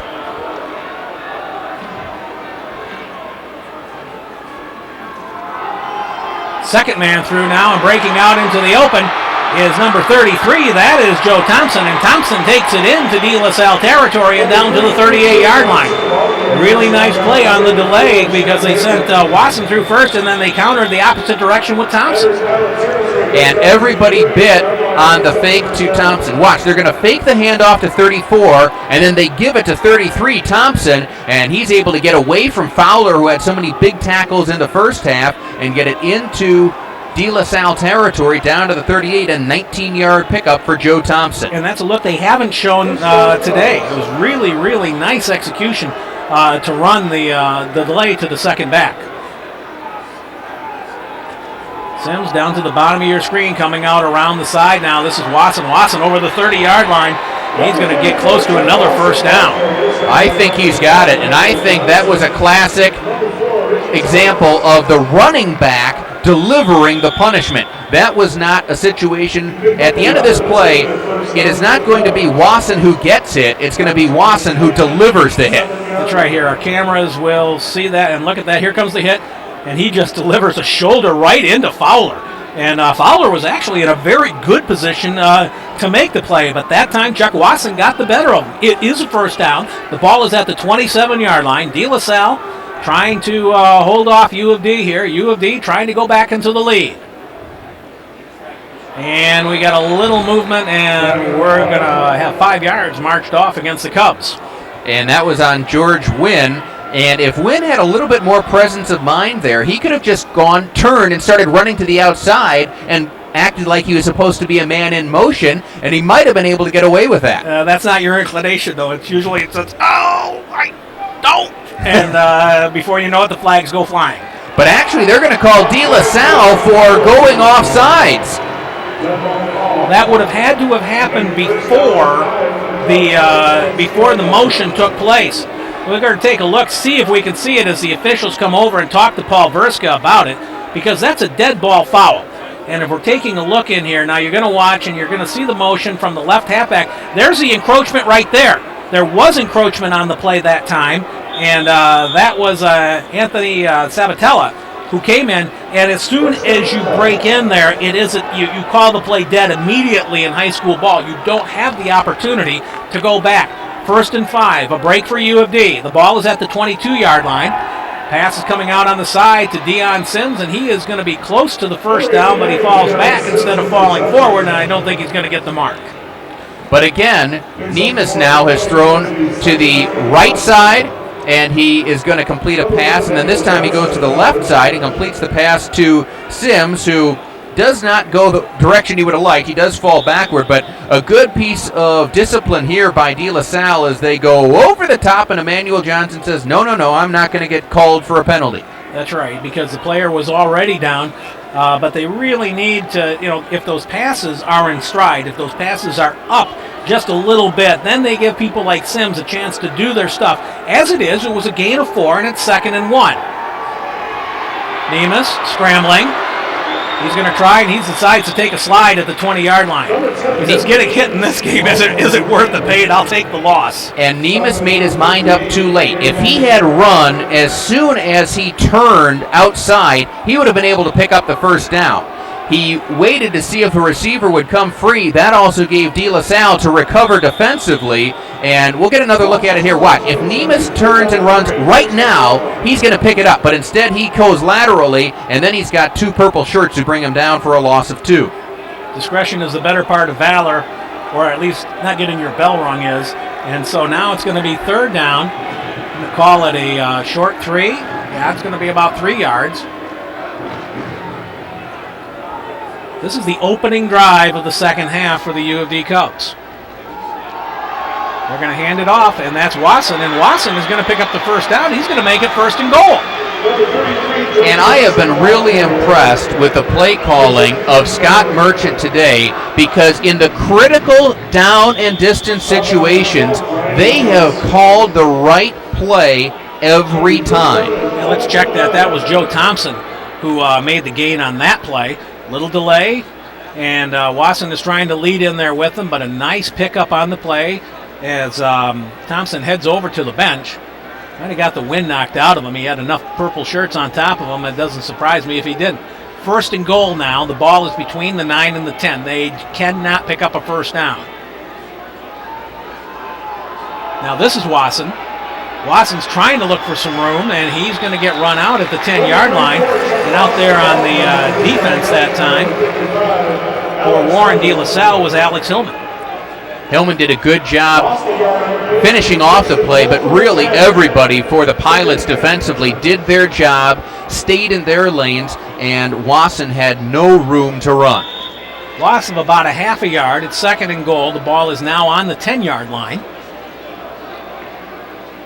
4:10 is remaining now here in the 3rd period of play, and U of D has had the ball the entire period. Nemus wants to put it up, gets it into the end zone, and complete for the touchdown to Alan Novak, and U of D is back up on top. And this is a beautiful throw. Remember what I said about Nemus, that being able to hit those early throws may help his confidence. Well, sure enough, we're talking about a 2-yard pass before halftime, then a 3-yard pass and a 4-yard pass here in the second half, but that time he found Novak for a 10-yard touchdown, and U of D Jesuit reclaims the lead. And he put it where he had to put it. Flags go down on the field as we see the kick go up by Pilligan. We're going to have illegal procedure or delay of game. The flags came in from the back. And what an impressive drive by U of D Jesuit to really make a statement here to open the second half. They've taken nearly 8 minutes off the clock and then put it in the end zone. Most impressive. The biggest kind of drive. This is the best drive we've seen all day. Certainly the longest. Pilligan now is going to try the kick from the 25-yard line after the illegal procedure. PAT part 2 is off to the left. So the penalty comes back to bite the Cubs in the shorts, but they lead 27-26. Take a look at that touchdown again, and that ball is going to only one place, and only Alan Nocock can grab it. And that's exactly the kind of pass, JJ, we were just talking about a couple of minutes ago when he threw the ground ball to Sims, had thrown another one earlier in this drive to where the ball could be caught, but they could only advance it a couple of yards. That was a leading pass, and it was in a place where if it went beyond Novak, nobody else was going to get it. It was pretty good coverage by Hakeem on the play, but Novak ran a great route as he ran the slant and made sure he got in front of the defensive back. However, that missed extra point could loom large for the Cubs. That could be absolutely huge now, but they took 8 minutes off the clock, a most impressive drive, and here's the ensuing kickoff by Pilligan. And now De La Salle is going to try to go to work. Coming to the side, trying to find somewhere to roam out there is Craig Sorge, and Sorge can find nowhere to roam. Gets brought down on the play that time. Take that back. Yeah, Craig Sorge is run out by Ian Conyers. And so De La Salle will have to start deep in their own end. And I don't know if they're using different footballs here in the second half, but both kickers who were booming them into the end zone with regularity in the first half aren't able to come close here in the second half. Maybe they let some of the air out. Maybe they turned on the air conditioning in here. It's a little bit colder and the ball doesn't fly as well in the cool air. Who knows what it is? We got doubles, got twins to each side of the field now for St. Pierre. A single back set as De La Salle takes its first snap here in the second half. Taking the ball right up the middle that time is Lomasny. And King Kong, Q-I-N-G-K-O-N-G,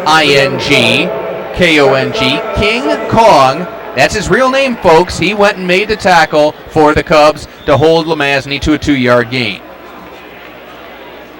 5'10", 205, and a junior. We were waiting all game. 73. You've been waiting all game for that one. That goes on the all-name team. 3-yard gain on the play.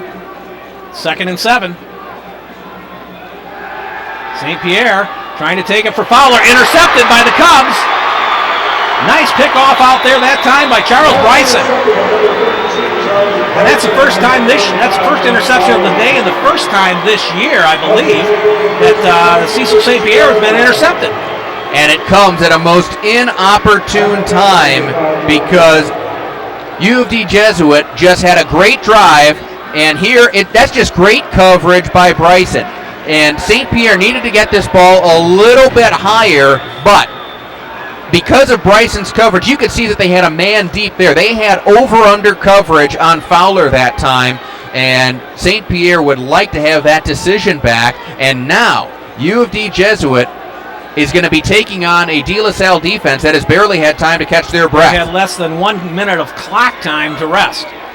Going to work now are the Cubs. Handoff to George Wynn. He doesn't find much running room, and he gets it down to the 30-yard line. I wonder if that ball got tipped a little bit. We saw on the replay that wobble once the ball got past the line of scrimmage. Of course, that certainly doesn't help anything, but that was still some really great defense that time by the Cubs. And if Jesuit can put any points on the scoreboard here, this is going to really make things interesting, because this has been a back-and-forth football game, and 2 scores would be a very big lead in this football game. Sims to the top of your screen, Twins to the bottom. 2nd and 9. Low snap. Nemus scoops it up. He's looking for somebody to try to throw the ball to, and he gets it down there and complete to Novak. Novak takes the ball down to the 13-yard line. That's going to be a nice gain of about 17 yards for another first down for the Cubs. And how about this? Luke Nemus has now completed his last 5 passes, and this one's a busted play. It's a bad snap. He's just rolling, and he waits for Novak to get open. Fowler comes over and makes the tackle, but that's a huge conversion for Jesuit. We've also got Emmanuel Johnson to the right of your screen there. You'll see a player limping off for De La Salle, and that's a big loss because he has been one of their stalwarts in the defensive secondary. Absolutely. He's had a nice game both ways today. One of a handful of players who does play both on the offensive and the defensive side of the ball. Clock is running now. We have 2:10 remaining. This period has been all U of D Jesuit because for all of about, 50 some odd seconds, I think 53 seconds is as long as De La Salle has had the ball in this period. When was the last time you saw anything like that? First and 10. Nemus with twin setbacks. He's going to drop, wants Sims, fakes it, throws it for Sims in the end zone, overthrows it. Fowler on the coverage, he let Sims know he was there. And after that play, Nemus was jumping up and down like a pogo stick. He knew he had it there on the pump fake and then throw over the top, but he overthrew Sims. And if you're overthrowing a guy who's 6'5", you've definitely overthrown your receiver. That's right. It's going to be second and 10.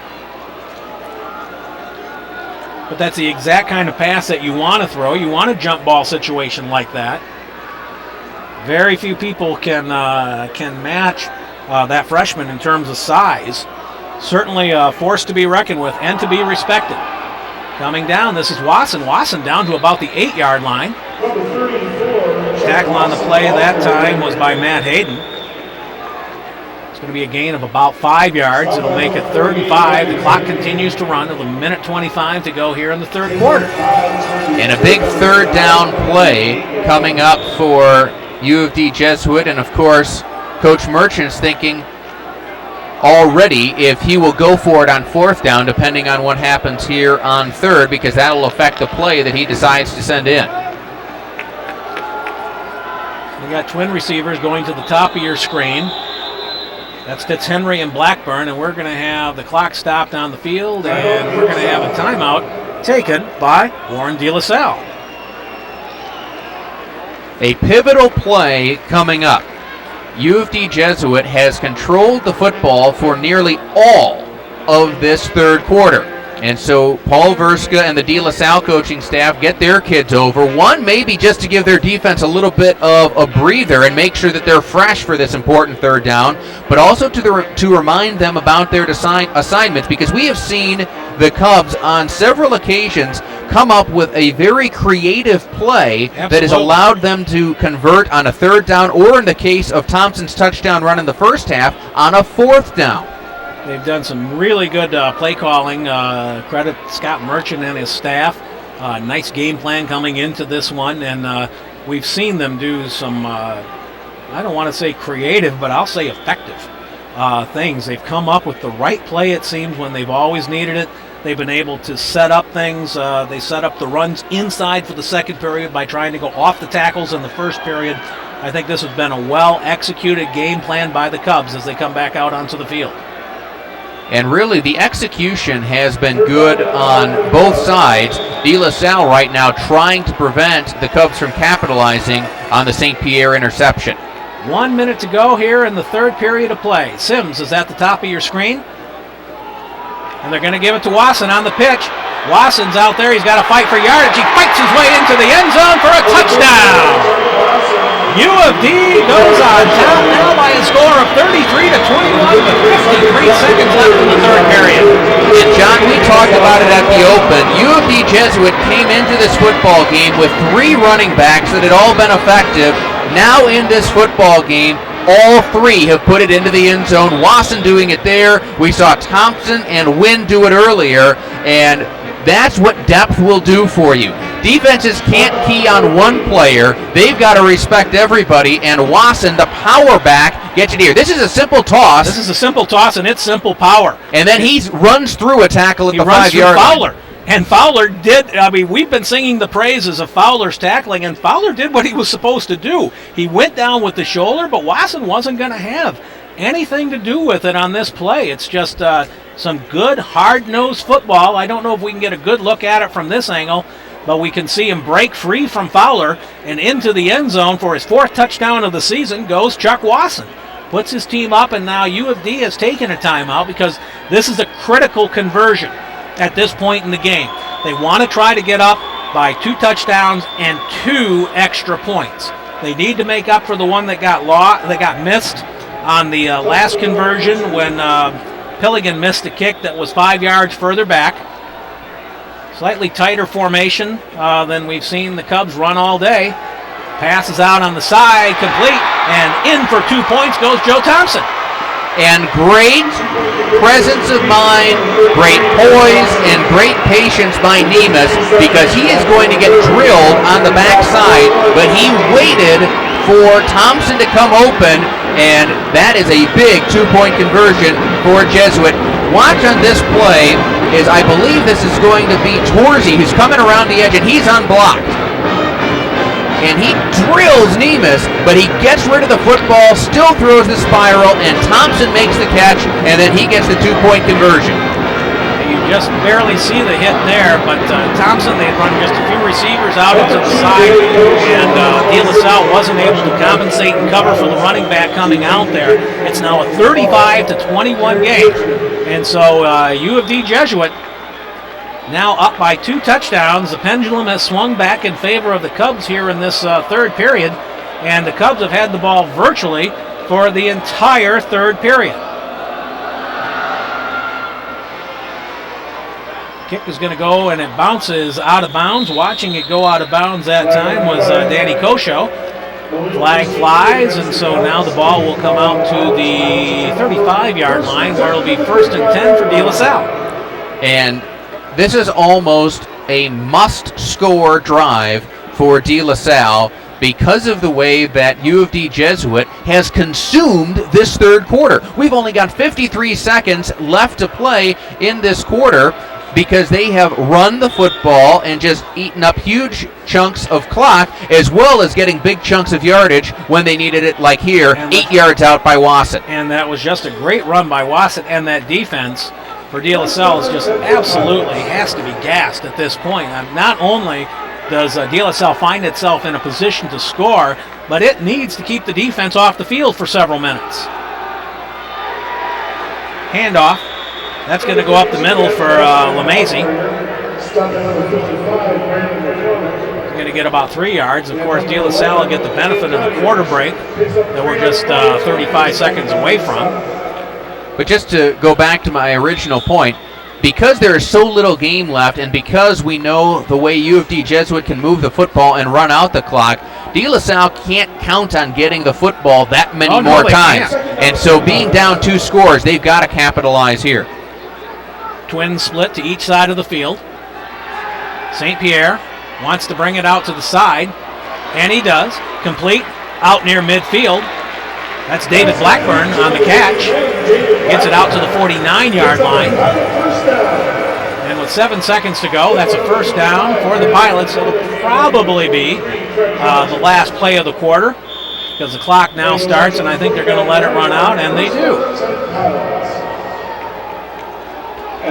We hit triple goose eggs on the scoreboard. What a third quarter for the Cubs. They're taking charge on the field on some long drives, and they've gone up in this game by a score of 35-21 over De La Salle here at the Catholic League Classic at Ford Field. We'll be back with the fourth quarter in just a moment right here on CTND.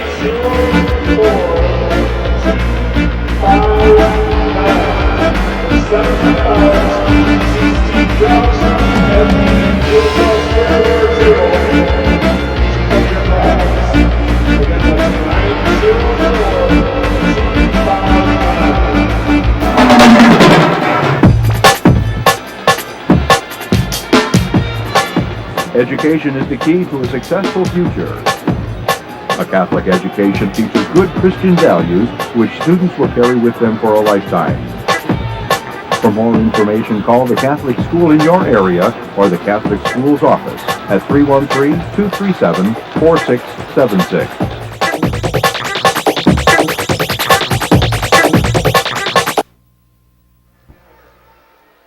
Get ready to start now the fourth period of play, and let's take a look at that touchdown. Well, we were going to start to take a look at that touchdown one more time, but we're going to come back now here to live action with the ball at midfield.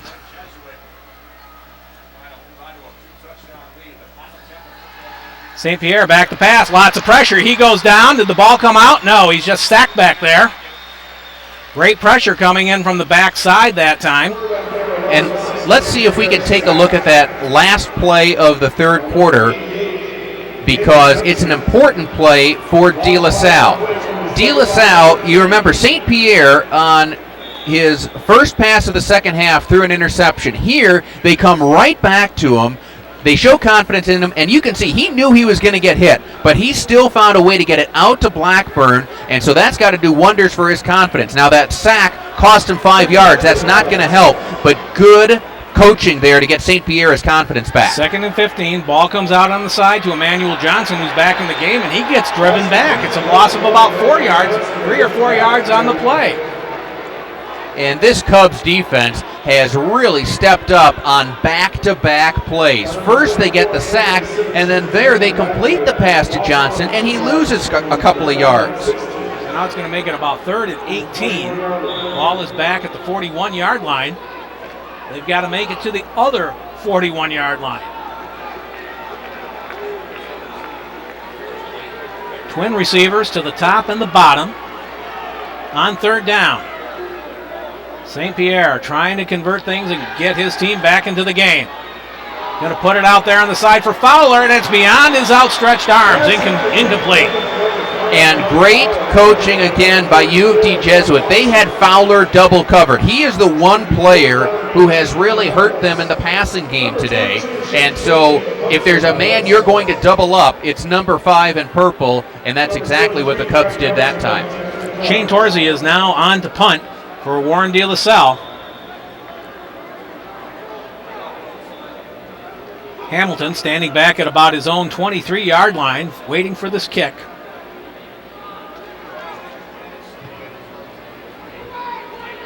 Hamilton is waving everybody off of it, and the ball bounces out in front of the De La Salle bench. It goes out at the 32-yard line. It's a punt of about 27 yards. So 1st and 10, the Cubs will go back on offense, and De La Salle's defense didn't really get that much of a break, J.J. Bain. They did not, and they need one because U of D Jesuit has held on to this football for nearly all of the second half thus far, and the Pilots have to dig down deep and find a way to come up with a play here. Whether it's a turnover or whether it's a play to make a big tackle to force U of D Jesuit into a 3-and-out, they can't allow the Cubs to rack up a few first downs here. Not the way that they hogged the ball during that 3rd period of play. Absolutely incredible on time possession. Wasson breaks away. Wasson trying to fight up to midfield. Wasson doing a great job today for the Cubs, and he picks up 15 yards and another first down for U of D Jesuit.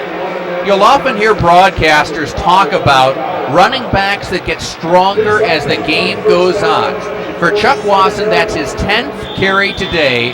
It is his longest run of the day, and watch him just run through the arm tackles. It looks like he's going to go down. He says, no. I'm going to run through this, and then at the end of the play, I'm going to fall forward.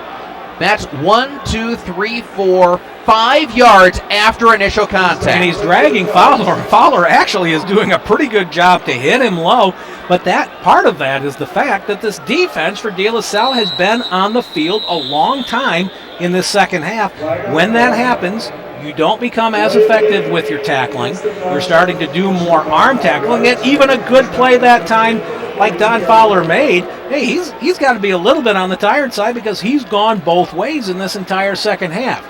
Now penalty comes up here against U of D Jesuit. Illegal procedure, or delay of game rather, was the call. He's going to take the ball back to the 42-yard line. 1st and 15. First down Cubs. Jacobs and Novak to the top of your screen. Sims to the bottom. Off with the ball again, and off and running is George Wynn. He's going to get back at least the 5 yards on the penalty and a couple more. Gets it out to the 49-yard line, a gain of 7. And that puts him over 100 yards today with 101 unofficially. We've got Joe Thompson with 108. So against a very tough, very stingy Warren De La Salle defense, the Cubs have 2 running backs over the century mark. A defense which had only allowed 6 points coming into today's game. Jesuit's got 35. It's 2nd down, 8 yards to go. Here comes down on the first side, no gain on the play. Can't believe, I think, was that Hamilton on the play? I missed the number. No, that's Thompson. Thompson did get 1 yard on the play to the 49-yard line. 3rd and a long 7 to go, but more importantly, the clock keeps running. And we'll see if Coach Merchant has another play in store to convert on a critical situation. They have been remarkable in these situations today. Absolutely. Nemus pressure coming in. Ball is loose. No signal from the officials yet, but I don't think that they are going to call that a pass attempt. I think they're going to call that a fumble, and now we got to sort things out. This is a fumble, and it's De La Salle football. It's De La Salle's ball. The pressure that was coming on the backside of Luke Nemus was absolutely quick. He never had a chance on that play. We get a chance to watch it. Watch the blitz coming on the outside. I think this is Fowler. Is it Johnson? It's Johnson. Johnson lays a big hit. The ball is loose, and now it's down on the carpet. We're going to see the hit again. Oh, no, check that. We're going to be wrong on all of it. That's Gordon, Darren Gordon, 5'11 senior, who causes the fumble. Regardless, the ball now goes over to De La Salle. This is the kind of break that they've been looking for, JJ. 8:02 remaining, but they need instant points. We said the defense needed to come up with a play. They did. Now the offense needs to capitalize. St. Pierre hands it off on the draw. Too many white shirts around there, and it's a loss of about 4 yards on the play. If you're going to run a draw, you have to at least slow down the defensive linemen. You can have them run past the play, but you have to slow them down because otherwise your running back is going to get drilled, and that's what happened to Dan Lemazny that time. He lost 4 yards on that play. And Jay Reynolds led the charge there that time for the Cubs. They were just all over that play. I mean, there was not a pocket there for Lemazny to run out of. There was just nothing but a wall of white shirts. Twin receivers. Now to both sides of the field. The ball is at the 43-yard line on 2nd and 14. St. Pierre, quick drop. Tries to throw it down on the side. Incomplete. Wanted to get the ball on that play. Over to Brian Lewis, but the ball was down and away, and it's going to be 3rd and 14. And it seems as though St. Pierre is a little bit more comfortable on deeper drops. That time it was a 3-step drop, and he was a little bit off target. It seems as though he would prefer a 5 or 7-step drop that gives him more time to look over the field and really set himself for the throw. Going now out to the top of the screen. Blackburn and Fowler on 3rd and 14. He's looking to that side of the field to Blackburn. A little contact out there, but all incidental. The ball is overthrown anyway, and it's incomplete, and it's 4th and 14.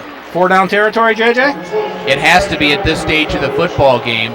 Give a big tip of the cap to Craig Hamilton that time. Textbook cornerback play. He is entitled to his position on the field.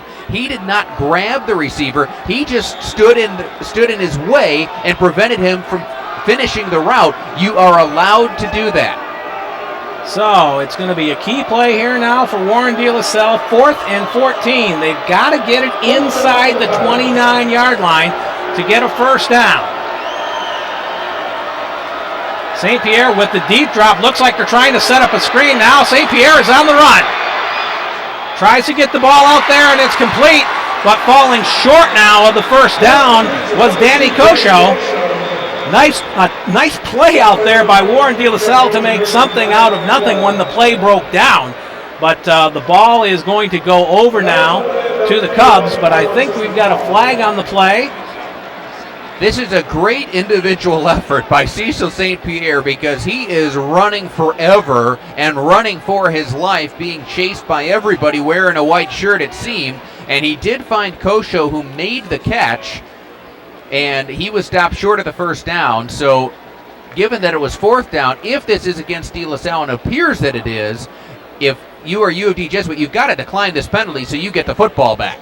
It appears that it's an ineligible receiver. That's one of the things that happens when you have a broken play like that. Ineligible receiver downfield is indeed the call, and that's declined. So now the ball will go over on downs to the Cubs. They'll take it over at their own 32-yard line. Just take a look. The pressure comes up. They're trying to set up the screen. The play breaks down, and then the ball gets out there to Kosho, but 77 is way downfield already for Warren De La Salle. You know, it's a tough call when you're a lineman in that situation. You're saying, well, should I try to stay home? Should I try to run downfield? No, it looks like he's going to run. Oh, my gosh, he passed it. And, all of a sudden you find yourself in a box that you can't get out of. 7 minutes to play. The Cubs go back on the offensive. And I'll tell you what, Nemus and his center were not on the same page on the snap count.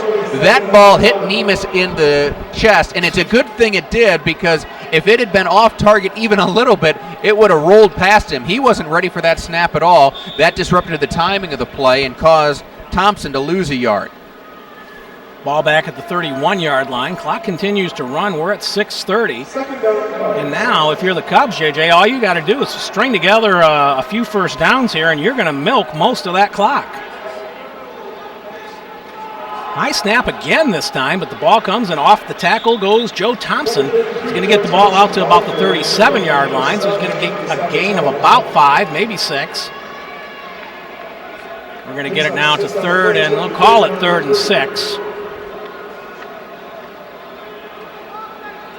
Don't think we're going to see a lot of passing at this point in time. And as well as U of D's been running the ball, there's no reason to. And as well as they've defended here in the second half as well. De La Salle, after the turnover, had great field position, but could not convert, and so it's still a 2-touchdown lead for the Cubs. 3rd and 6. High snap again. They're going to give it to the second man through. Coming back this time was Thompson. And he's going to get the ball out near the 40-yard line. Certainly not going to be enough for a first down. Going to leave it about 3 yards short of what they need for a first down. And De La Salle wants to call a timeout with 5:25 remaining. That's their second timeout. And this is going to be an important punt for De La Salle. If they can, or excuse me, for U of D Jesuit, if they could just get this away and make De La Salle go a long way, that's going to be something that serves them well. De La Salle, meantime, is going to either set up for the block if they have the team to do that. If not, then what you try and do is you really make sure that you give yourself a chance on the return. If you've got a good kick returner, that's right, that can be a game breaker. So whatever De La Salle thinks they do best, whether it is set up for the block and send 10 men at the punter, or it's set up the return and give our guy a chance to take it to the house, that's what Paul Verska is going to be deciding over there and telling his players to do.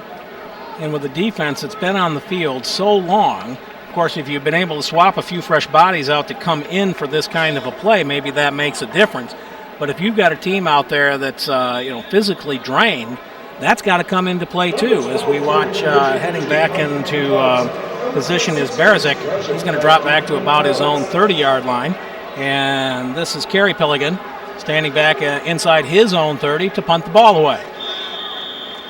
Or at least to try to get the punt off. It certainly looks like De La Salle's going to go for the return here, JJ. That's the way they have it lined up. No pressure. Pilligan with a kick to the 23-yard line. Barazik misses one tackler, but he doesn't miss. He gets hit by the second one, and that was Joe Thompson. No net on that one. No yardage on the return. The ball will be at the 25-yard line. They're going to give him the 26, so we'll give him a return of 2 yards on that play on about a 37-yard punt by Kerry Pilligan. Great coverage downfield by U of D Jesuit. Anthony Simmons came through first, and Barazik was able to elude him, but then the second man coming in was Craig Hamilton, and he made a terrific open field tackle to keep De La Salle deep in their own end.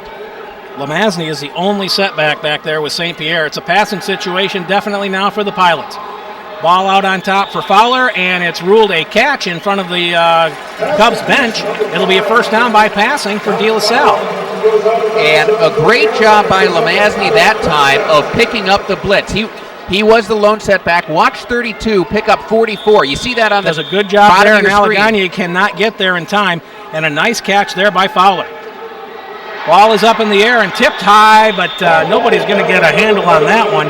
I think that was Conyers who tipped the ball that time for U of D. It's going to make it second down and 10 yards to go. The clock is stopped with 4:54 to go. That does stop the clock and gives De La Salle a chance to regroup. Their most effective passes have generally been shorter passes that then the receiver is able to pick up yards after the catch. St. Pierre wants to try the right side again. Obviously, they see something there. They get a completion. They are going to get a first down on the play. That's David Blackburn on the reception.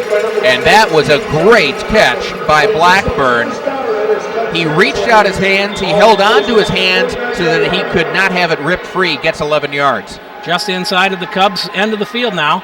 Ball coming out on the side to Emmanuel Johnson, and it's incomplete. Nice coverage there on the play for the Cubs was by Brandon McCormick. He was all over Johnson. One of the Cubs' captains, 6 foot, 200-pound senior, dropping back in coverage.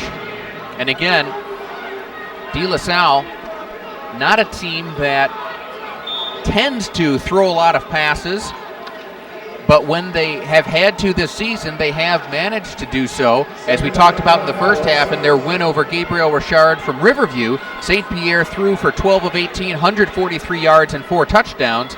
He has not been that consistent in this one. St. Pierre on second down. He wants to go down the sideline to Fowler, and he overthrows him. I think Fowler may have stepped out of bounds even before he had a chance to go get that ball. And that was like something you're playing out in the street when you're about 8 years old. It's like, I see something, go deep, go deep. And so you motion with your non-throwing hand, just go deep, go deep. And that's exactly what St. Pierre did that time, but his pass would not have been able to be caught by Fowler in bounds. I remember how those go. You run around the tree, you come out the other side of the car, you go low. Third down, 10 yards to go from the 49-yard line. St. Pierre's going to carry it, and he's going to get the first down himself, and he's going to try to head out of bounds. No, he's going to break into the open, and he might go all the way. No, he gets dragged out from behind the 8-yard line. Great tackle down there by Kirkland as he saved a touchdown, but great recognition by St. Pierre. That time, the Cubs were in man coverage, which meant everybody had their back turned to the line of scrimmage. So as St. Pierre gets out of the pocket here, watch everybody in a white shirt. Their back isn't looking in, it's looking out. And then St. Pierre makes a nice cut, tiptoes the sideline, but watch Kirkland. He stays with the play, saves a touchdown at least for the moment. And it looked like St. Pierre was going to be content momentarily just to get the first down and run out of bounds and stop the clock, but then he saw that he had a gap going down the sideline, and he took it. First and goal. Lemazny driving, end zone, touchdown, De La Salle! We've got a football game again. Dan Lemazny running off right side, all of that set up by the spectacular scramble by Cecil St. Pierre. And for Lemazny, I believe that's his third touchdown today. What a great day then for Dan Lemazny. That's 7 touchdowns he has this season.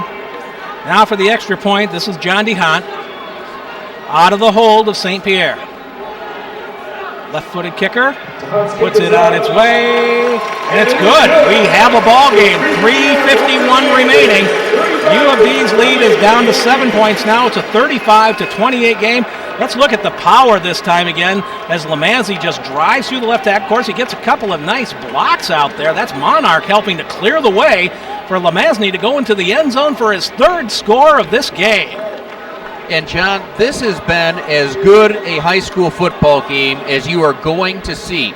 Every time you write off one of these teams, they roar back. We saw it in the first half when De La Salle got the early lead and nothing was going right for the Cubs. They stormed back to make it 21-7. Then De La Salle came back to tie it at 21. Here, U of D Jesuit has a nearly 8-minute drive to begin the second half. They get a touchdown. Then they get another one to make it 35-21. De La Salle has nothing going right for them. St. Pierre then gets the scramble, Lemazny the touchdown, and it is now just a one-score game. And it looks like the Cubs are going to play for the onside kick. I don't know if we'll actually see that out of DeHaan or if they'll just elect to kick it away. And they do kick it away. And it's going to cause a little bit of trouble. They've got a touchback.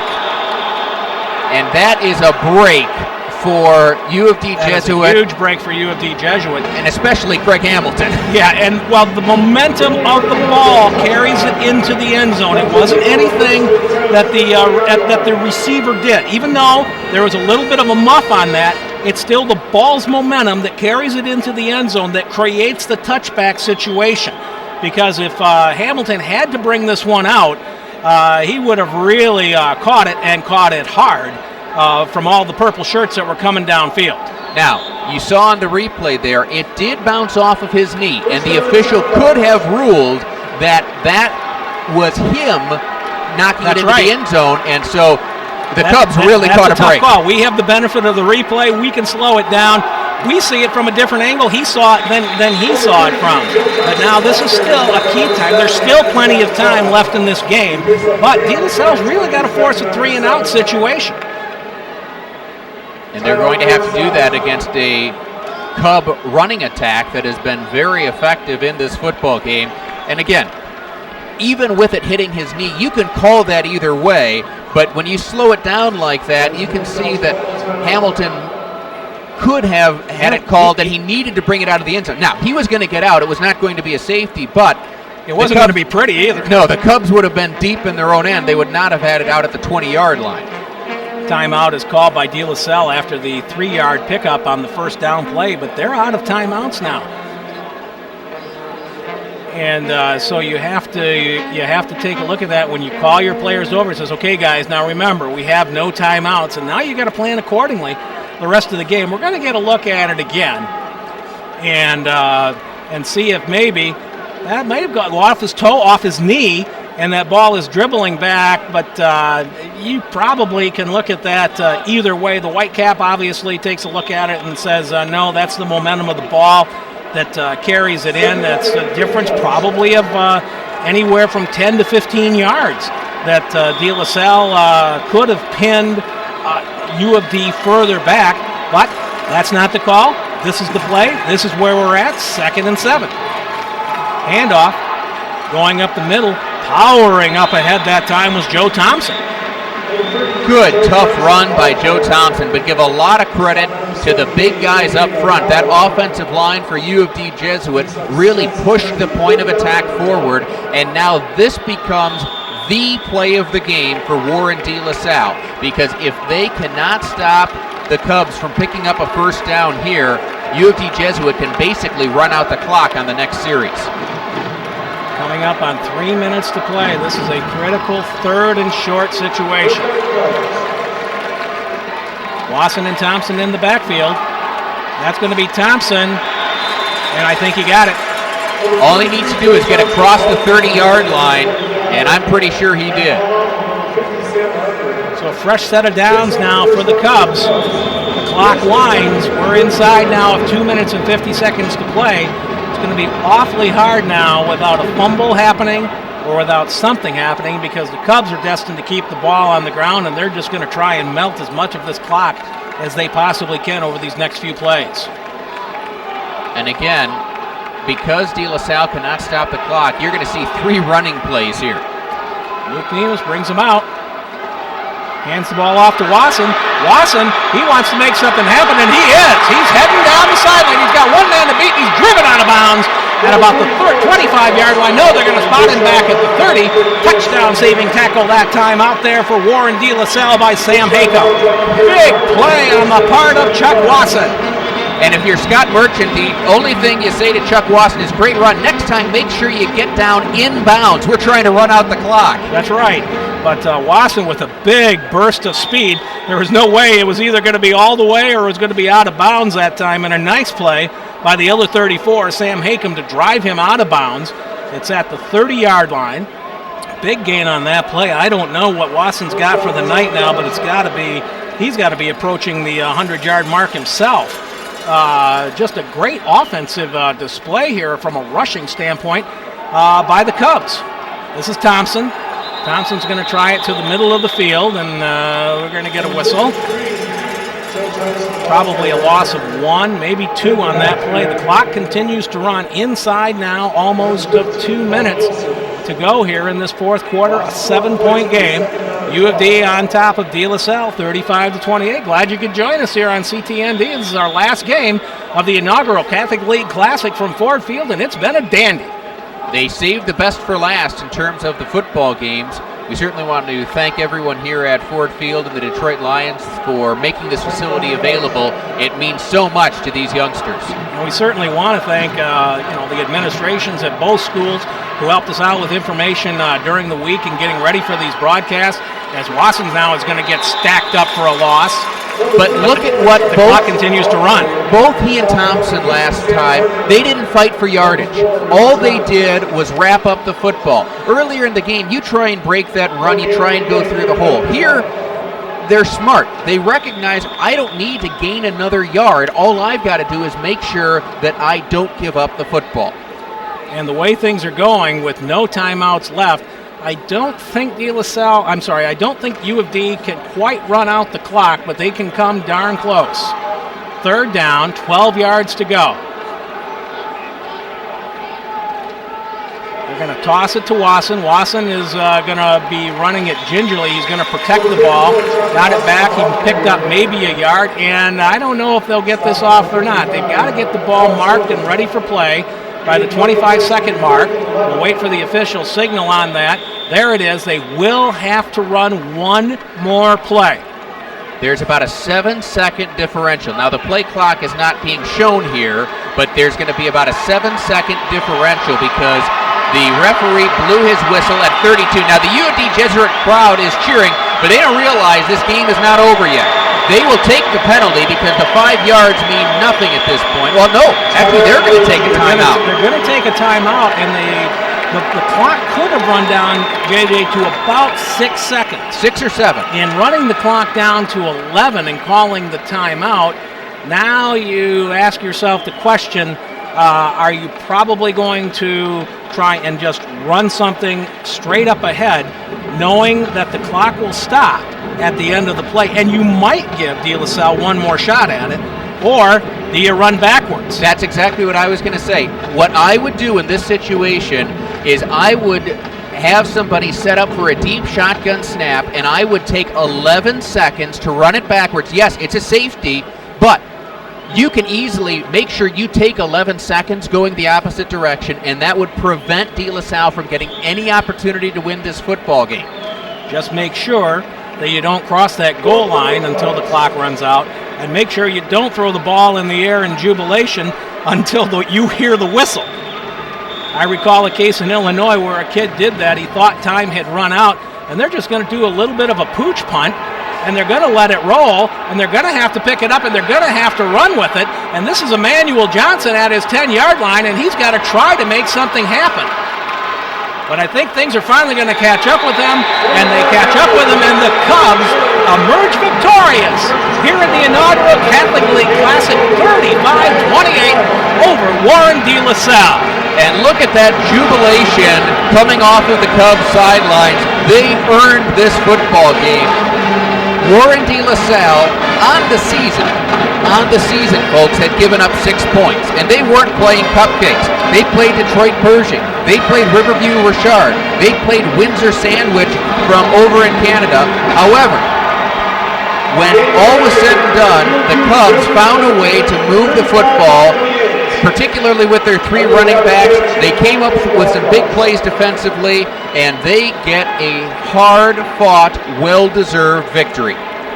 Well, the Cubs eating up most of the third quarter in time, get a couple of touchdowns here in the second half to break things open and take a 35-28 victory over De La Salle. We're going to wrap things up here from Ford Field in just a moment. It's the Catholic League Classic on CTND.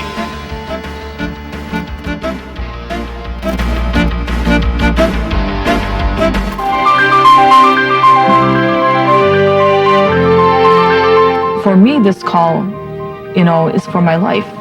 I know it is. I like the prayer life. That's strong for me. I like teaching. I like everything that God leads me with this. And my life is more centered on God. Not that the married life isn't, but in the married life you have a husband, you have your children, and like I said, that all takes time, and that's where the modeling comes in, and that's very important. But if it's really a call for you, you're going to know inside your heart. You just know.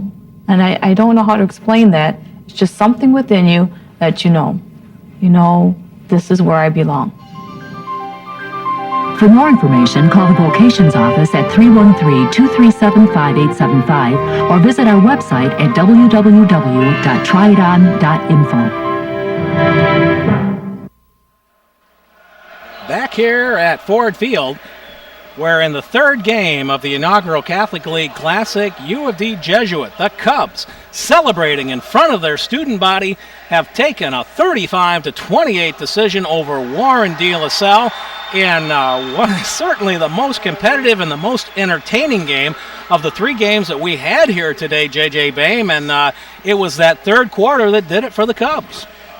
The first drive of the third quarter took 7:57 off the clock. It ended with Nemes finding Novak for a 10-yard touchdown, and then later Wasson would add an 8-yard touchdown run to make it 35-21. It was the ground game for the Cubs that led them to victory. Unofficially, according to my stats, I have Wasson with 101, I have Wynn with 101, and I have Thompson with 122. If you get 3 backs running for 100 yards, you're going to win most football games. How can you not win a game when you do that? How many times do you see a school get 2 running backs with over 100 yards, let alone 3? Absolutely incredible job today by the Cubs. And it was a very game De La Salle team, though, that stayed in it in that fourth quarter. You can't say enough about the effort of De La Salle. They could have easily given up when it was 35-21. They didn't. St. Pierre had the great scramble, and then Lamazny got the touchdown to make it close. But the Cubs made the good decisions down the stretch and protected the football. Well, that's going to do it. We're wrapping up here our first inaugural Catholic League Classic from Ford Field. For everybody on our AVS production crew and everybody at Ford Field and CTND, I'm John Johnson, speaking now for J.J. Boehm. Thanks for joining us. The final score of tonight's third game was U of D Jesuit 35, Warren De La Salle 28. Good night.